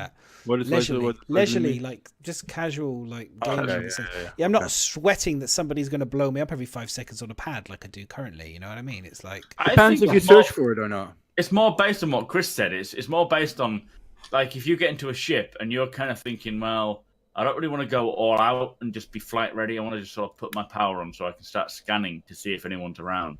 Maybe I'll turn on my shields just in case someone. I've seen someone around in the distance. It's going to be more just, if you know you're safe to just take off, flight ready every time. There's no reason to start going through the processes. Sometimes you might not want to run down your power. It gives you the option should you choose to have the option. An option and choice is what Star Citizen brings to pretty much every area of the game. Having choice in a game is what creates that immersion and creates that feeling like you're in real life rather than in a game, because choice is what we have that is completely free to ourselves. So giving that choice to start up your ship how you please is so important. Not just for the sake of gameplay, but for immersion, obviously. Ooh, Immersion. I think that's why we've seen on the cockpits where you can open up just the canopy if you want, or you want to just get the ladder out to go up. Like, it's how you want to do it. If you want to take it slow and kind of role play it a bit, you get that option as well. Definitely. So I'm just going to, we know the things with the Gladius, and they're setting up the standards and stuff for all the cockpits and stuff.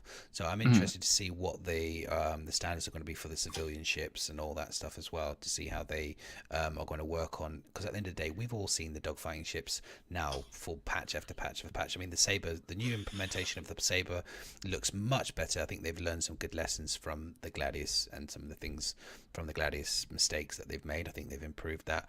All the new HUDs, I think, apart from the Gladius, in terms of cockpits, seem to be pretty competent and seem to be a big improvement. So I'm quite looking forward to seeing more of the civilian stuff. I'm glad that they're bringing back things like helmet HUDs. It's all about implementing how they interact, that helmet information. For me, it's always about information to you guys. The more information you have without disrupting your view too much, the better people can make decisions. And the reason I say that is Boeing recently has just launched a patent for windowless cockpits, which I think is pretty crazy. So the idea is, crazy. Imagine a bird flying into your face. You're fucked. So they can have more information. So it's pretty crazy.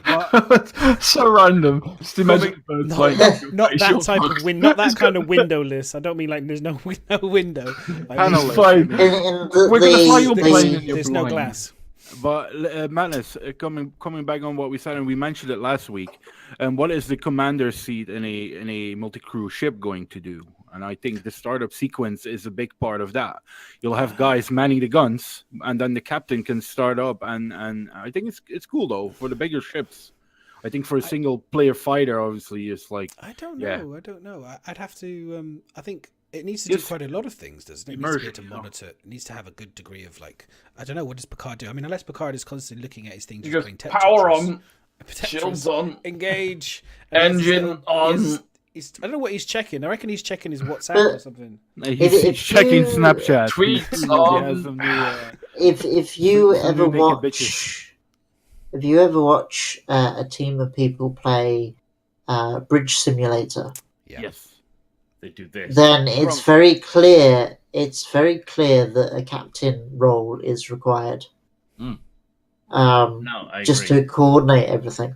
Yep. There's so much to ships, isn't there, that you need to have someone who actually. Yeah. Not only that, but you can have people who are in charge of the whole battlefield, and we'll have a fleet of ships coordinating. So it's not a case of everyone just fucking shoot the nearest target. It's going to be a case of, right, we need to target certain areas, and you need Yeah. captains, officials, officers in charge of the whole thing, commanding the crew. Sorry, Chris, I agree completely, but yeah. Yeah, and a good example of that as well is I can't talk about the actual game itself because I'm in alpha and it's NDA again, but the Sea of Thieves is there's plenty of videos out there. It's a completely different game, but in terms of multi-crew ship, you've got like a pirate ship, and the captain is ordering who raises the sails, who lowers the sails. It's like you take the front one and the back one. There's different cannons on either side to which one you're going to fire at. There's dropping the anchor. The map is actually underneath the ship, so that someone has to be communicating on the map, showing you whether to talk to the captain who's steering the ship, which direction to go. So I do think that sort of communication would be awesome to see on a big multi-crew ship, and hopefully, like you said, targeting. They did mention that, or was it last week's ATV, about how the gunners can coordinate who they're shooting at. The captain can give the turret gunners specific people to shoot at as well, and things like that. So I think there's going to be hopefully plenty to do on a multi-crew ship for people. Okay, so I'm going to wrap it up unless anyone's got something burning they desperately want to say. I'm going to bring us to questions. We've got 7 questions we can go through real now, quick, and we'll just wrap. We'll blitz through these questions. I have something burning to say. Yeah, I love in the hair right now. Yeah. No, yeah, sorry. No, honestly, I think it's like great Carrot Top. Wow. Carrot Top 2.0. Jeez. Wow. No, glad to have you back, man. It was, it's good to have you back, man. That was my. The podcast is my going on burning about thing another to say. hour and a half since I've returned, but yes, carry on. No, Go on, you're burning thing. Go for it. No, that was No, it. That was it. Oh wow! Glad to have you So back, much man. He was love. actually giving you a nice compliment for once. He didn't take it serious. It's like, what the fuck? What's your real point, Sol? Come on. What do you really want to say? What do you I'll want? mention it. I'll mention what it. do you want? That's what I want to know. Anyone says something nice, they want something. Yeah. Me and Miz are normally very much on the same line. It's nice to Have an really- arsehole. I mean, no, it's good to have that up and down idea, and I like that. It's good. We bounce off each other when it comes to those things. We're very different in opinion, and it's good, man. It's good to have you back. Good stuff. Yeah, Thank no, you, Sol. It's nice to be I have to agree. It's nice to have an opinion that isn't just based on fanboy. You know, Exactly. I have a fanboy opinion. I need someone who is not a fanboy to sort of make me think differently. game sucks. I think a lot of people think I'm not. I'm a huge fanboy of this game. I've been following it since it began. Right, and whatever. I've been Wait till you invested play in it. 3.0. But, Then tell us. I'm very aware that I might fucking hate this game eventually, but we'll see what happens. For the people that questions, just come on, let's think go, that guys. he's We're running late. yeah, This cool. is questions. Factory. So we got to go questions. There's 2 questions. So the first question. I got a question. So first. Excellent question mark, Sol. How do I find I've out already done who's- Okay, first question is It's from Headclot. Headclot, and he says, "Can you store cargo in your hangar?" I hope so. Eventually, you will be able to, but At the moment, we I can't. can't say. I don't I want think to turn mine into a trading hub. You know what I mean? I think as a trader transporter, that would be a really cool thing to do, because you can sell when the demand is high, and, That's from Prisoner, you actually. can but- really play the economy Mhm. game. Sorry, Mm. I'm trying to see. I'm presuming eventually we will, but it's nothing that's been mentioned anyway. Because hangars need a lot of overhaul and work, to Oh, be yeah. honest. Yeah, they haven't really spoke about hangars because we're supposed to get our own hangars with different rooms and like armories and so forth. That hasn't been talked about for a long time now, maybe over a year. Maybe because we get working on 3.0. Maybe For me, one of the most important things in the game, but I think as we mentioned earlier, not a point to focus on at the moment. Do you know what I mean? I think they have bigger Yeah. fish to catch at the moment. think so, than yeah. these things. Chris, what do you think about cargo? I think the answer is yes, eventually. Good stuff. Short and snappy. I think yes. I think they need to do the whole system as well. I think they need to figure out how we're going to have apartments on planets, and we're going to have there's a whole thing they need to figure out. But I don't see why we couldn't. I would imagine you're going to have cargo hangars, and you're going to have They actually mentioned a while ago that you will be able to. So like if you got some commodities that weren't quite worth much yet, you could hold them and store them in your hangar until they become more worthwhile, and then take them out and trade them. Yeah. But again, like you say, it's not until hangars are ready. But you are going to be able to store things, not just ships, in your hangar Yeah. when they eventually implement hangars as part of the game, Wait, which I'm not. It's definitely going to come. It's definitely going to come. Do we know when? Well, we'll wait for CIG to give us that one. Yeah. Next question. Okay, this one's quite an interesting one, actually. Go for it. You go for it. Liz. You read it out. It's from Matt White Paint Job. I don't know if he's still here. He asked it quite early on. But he says 3.0 is coming, but what do you think will be the big leap for Star Citizen in the long run? Moons, planets, solar systems, or other? Netcode, yeah. Definitely netcode. Yeah, that is a good point. Yeah, netcode. No, that's the main thing they need to get sorted before it becomes a proper, what they want to talk about. They need to get that. I have a very personal, specific answer. Go for it. Linux. Cockpit. Ladies. Linux. Oh, Linux. I said ladies. Ladies. I need ladies in this verse. I first thought Leeds, and I thought he can't mean Leeds. He must be ladies. Linux. Oh, Yeah, Linux. Linux. I would love to be able to get rid of my Windows partition on my computer. I'd love to just get rid of Windows. Interesting. I think we all love to get rid of Windows. Especially some of the updates they keep doing that. Anyway. I'm torn between the two things. I think for me, the server meshing, if that's going to be the answer, or if it'll be something new that they create, will be the big thing. And also for me, is the AI, the true AI that they need to, Subsumption AI and all the complicated animations and game mechanics that they want to achieve. Things like docking, things like all that stuff that Dogging. they can. No, docking, not docking. Okay. I don't know about you. You can have that if you want in the game, but I'm sure we can make that Flash happen your for you. lights if you're up for it.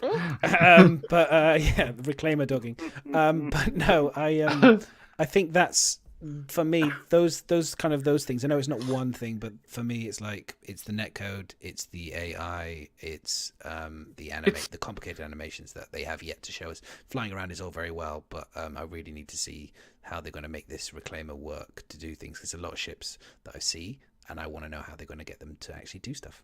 Make them work. For me, it's them finishing the game.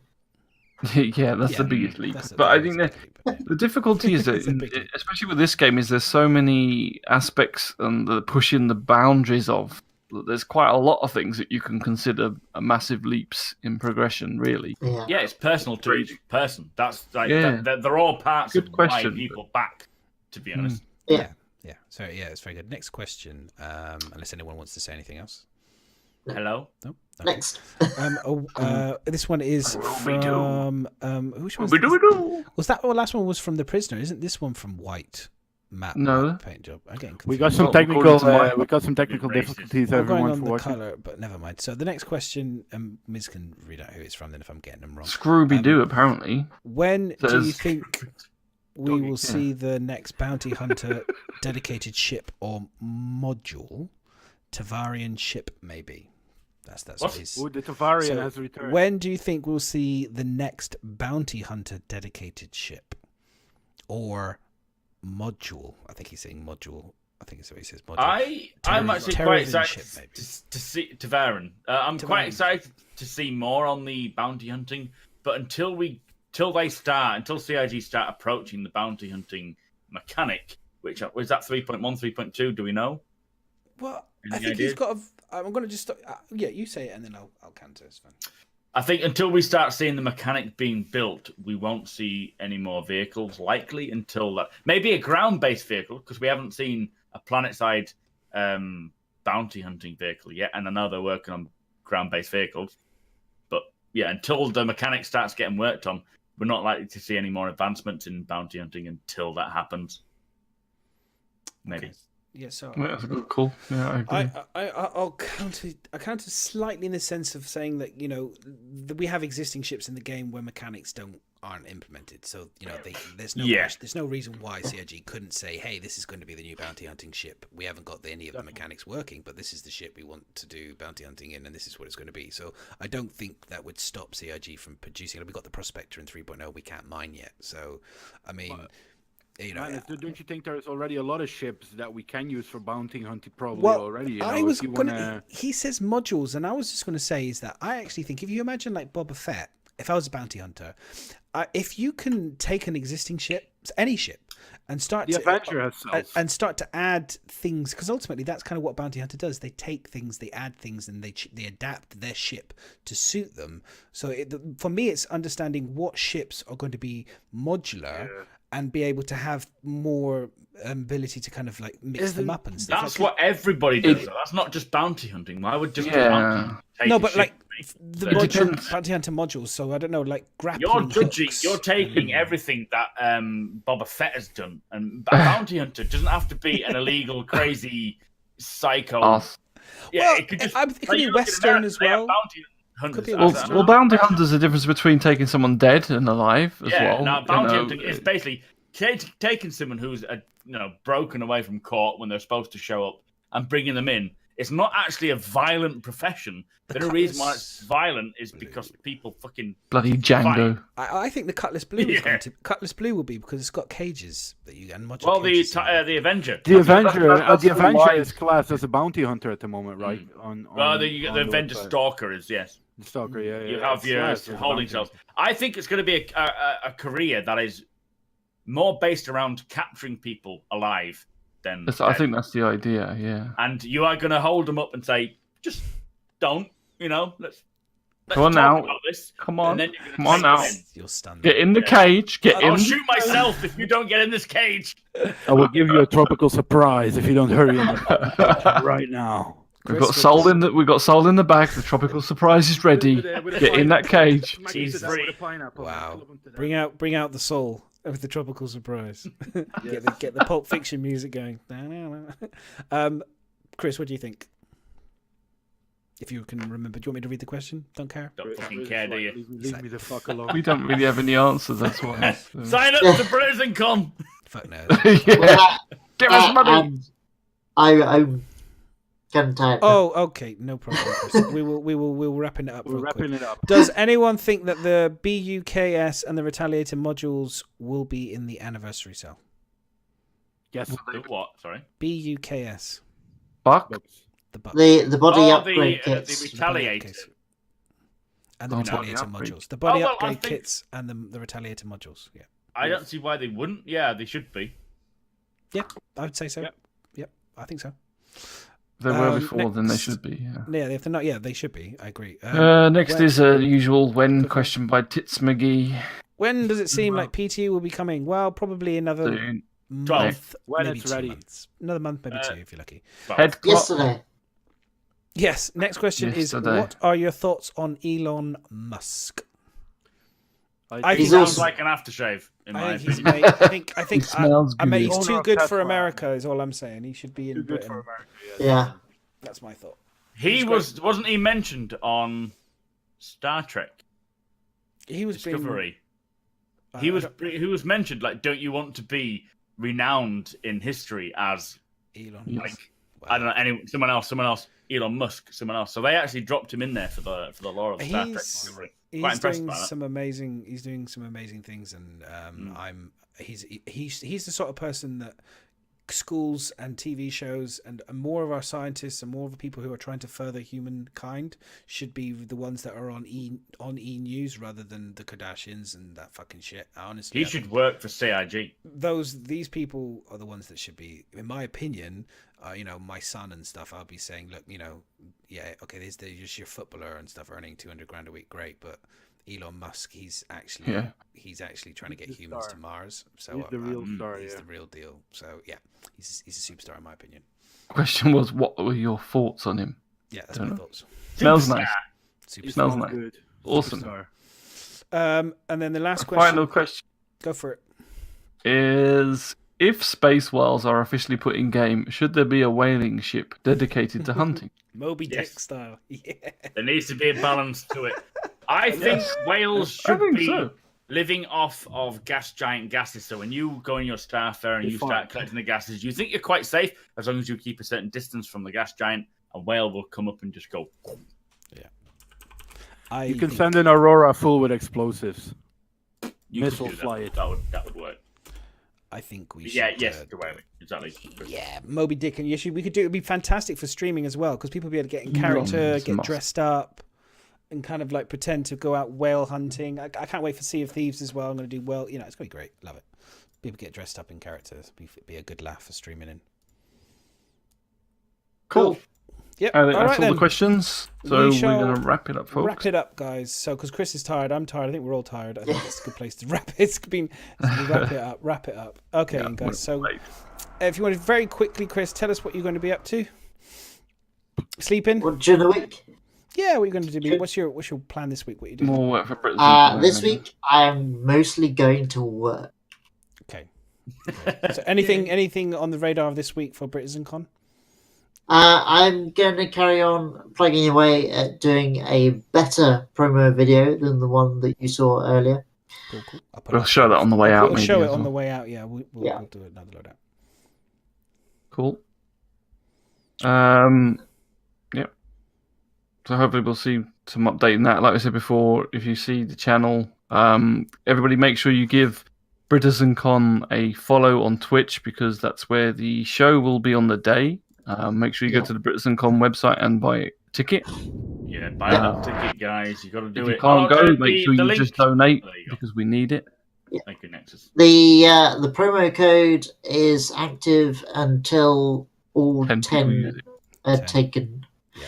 So that will continue if they're not all taken already for the next few days. Yeah, And the promo code is addicted. Yeah, is that right? Yeah. So yeah, we'll keep it going and we'll put it out there and we'll get it. It'll be good. Yeah, definitely. Cool. And let's carry on, shall we? Mac, what are you doing? I'm continuing with the lame ass streams of not actually streaming and just playing videos in the background while I The talk Mac over the Talk top. Show. But we've got a lot of giveaways. We've currently got a Gladius giveaway going right now. We're going to have an X1 giveaway after that, an X1 Force on Gleam, and then something after that. I don't know what it is. The person who's providing it won't tell me. But also, Are they we'll bastards? be talking... Yeah, fuckers. How dare they? But myself, Gamble, will be talking about this beard shaving thing, depending on whether we get in. I will shave my beard off regardless of whether I get into the casting call or not for CitizenCon. So, yeah, I'll be doing that. If Gamble gets in, he'll shave his beard off. We'll do it together. If not, he'll shave his head off. We'll do it for charity. So pay attention for that one. That will come out soon. Other than that, I'll be doing normal videos and keeping up with the news, basically. Good shit. Cool. Good shit. And Soul? I'll be working a lot, playing a work. bit of NBA. Don't expect me streaming this week. I got big project on that is taking a lot of my time at the moment. So hopefully soon I will be jumping on that steaming train again and get going a bit. And because I miss it, you know, it's the daily thing. But it's sometimes you need to make choices in life, and you cannot always do what you love to do. Sometimes you have to do what pays the fucking bills at the end of the day. So No, real life comes first, mate. that is the main priority. And I still have the Monday where I chill with all these good guys, and that will be my stream for probably up till the upcoming 2 weeks. Cool. It's all right. Like you said, real life does have to take priority, unfortunately, Yes, at times. unfortunately, man. Madness, you want to tell everybody what you're up to? Or you don't know? Will be streaming as and when I can. I mean, obviously, I try to keep to my schedule as much as I possibly can. But you know, my work, designing shoes, is a hard life. Coloring in every day. I colour between lines. It's really difficult. It takes a lot of my time. 8 by colours. So no, I will be I'll be streaming most of the week, and I'll be probably learning XSplit more so I can improve. I'm hoping you guys enjoyed as much as I possibly could the show. It was been fairly smooth. It ran smooth, man. And also, like the new Madness layouts and everything. is so close to 1,000 followers right Fuck now. off. He's Am I at really? 913. 13. Wow, that's So crazy. we are close to 1,000 for Madness. So hit that follow button. Wow, And yeah. let's get I to that, will- because he'll strip. I will It'll strip I will- 1,000 followers. do something stripping might result me only ever hitting 1,000 and never ever being able to get any more than 1,000. So when you have 1,000 followers, I will send you a boxer short that has an elephant in the front of it where you can put your ding-along in, and you wear that for the whole stream. Okay, we need to go because that was extremely specific. That was extremely specific. I'll be taking ideas. I'll take some ideas, guys, for the 1,000. Maybe we'll do something. Maybe I'll get a T-shirt made with 1,000. You could be the 1,000th follower, and I'll send it to you or something like that. Nice. Get something like that, or I'll send you a pair of custom shoes. How's that sound? Yeah. Game. Get you some shoes with your names. I'm unfollowing and refollowing for that shoes one. designed by me. Star Citizen shoes. That Star Citizen shoe you designed. Oh yeah.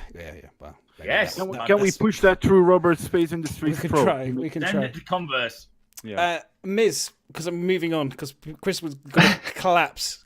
Miz, how are you doing quickly? Whatever, I don't know. Streaming, trying to stick to a schedule which I fail at. I'll do some more creative stuff. Probably doing some more Divinity Sin, and then I don't know. Perhaps I'll copy Mac and just sit there and watch a video streaming some Star Citizen. It's the future. Why not? Everybody else is doing it, so yes, I think that we should all do it together. I think we'll all do a parody. I think we'll do. Let's just do it. We'll do a rejected. We're going to do a rejected. We're going to do a rejected parody. Podcast. Rejected parody. The rejected podcast. That's a great idea. And we'll all stand in front of boards videos, talking endless amounts of shit.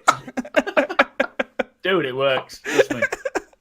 Okay, that's cool. Okay, right. And on that, just that joshing around, I'm gonna load up. What I'm gonna do, guys, I'm gonna load up the video. If none of you guys can talk whilst the video goes, once this video BritizenCon finishes, I will host it over to Dr. Drones or to Red Lear, whichever one you guys want to do. I'll host it over to one of those guys, and then we can talk after. But I'm just gonna let it run now live, okay? So you guys. So make sure you follow all these guys, everybody. Yeah, Yes, follow. get your ticket to BritizenCon. Buy your BritizenCon. tickets. Buy your freaking Buy those tickets, All guys. you Americans on the other Love side you of the all. world, go ahead and buy the ticket. All the British people are asleep. People Yeah. But yeah, all you guys, come over and Have a visit board us. game. We'll all be there. You can come and say hi to us all. Right, Play the video. I'm gonna bust the video over. Here comes the video, guys. It's Bust the coming. video. Right. Damn, CIG are fucking awful, aren't they? I mean, Jesus Christ, what on earth are they doing right now? You can just BritizenCon mute us, man. 2017 was I incredible. hate all the community. They're such wankers. What the fuck is going on right now? Ah! I gotta mute you lot, you crazy fuckers. Honestly. They're complete. Start again. Sorry, guys. Twice as many people. Ah, stop it. Sorry again.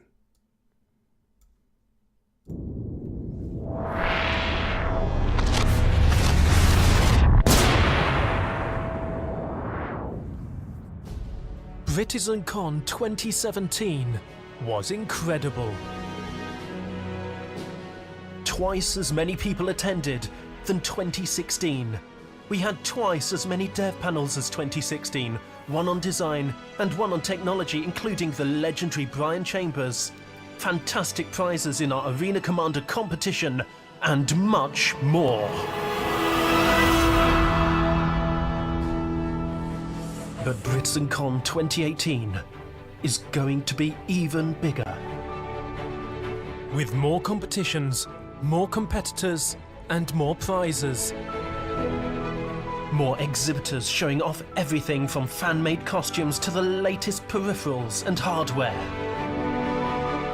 A better livestream and a bigger Bar Citizen. With dev panels galore and arcade machines to play. Immerse yourself in Star Citizen for a day. Come to BritizenCon 2018 on Saturday the 21st of April 2018 at the Radisson Blu, Manchester Airport. Follow the links to the BritizenCon website below and reserve your place with tiered and standard tickets available now.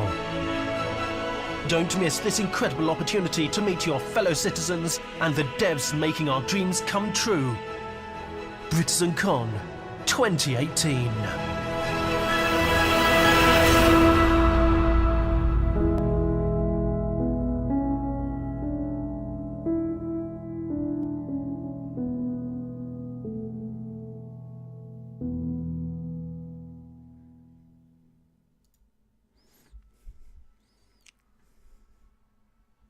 don't they? You're all unmuted now. Thank you so much, everyone. And I'm going to go Cheers. throw the host over. So everyone, we'll see you all. Goodbye, everybody. In the See you mood. next See week you on a next Monday. week. Have fun. Bye. What happened there? Was that? We that got Okay. unmuted, apparently. Okay. There we go. It's gone. We're safe. We're safe now. So, I think a couple of people paid more. Like I think one went 85 and one said they went for the hotel. The guy that was Yeah. asking about the wife. So if the tickets only work with the lowest tier, Yeah. people who spend on the highest tier don't get that discount, do they? No. Nope. So hopefully those 5 came from during this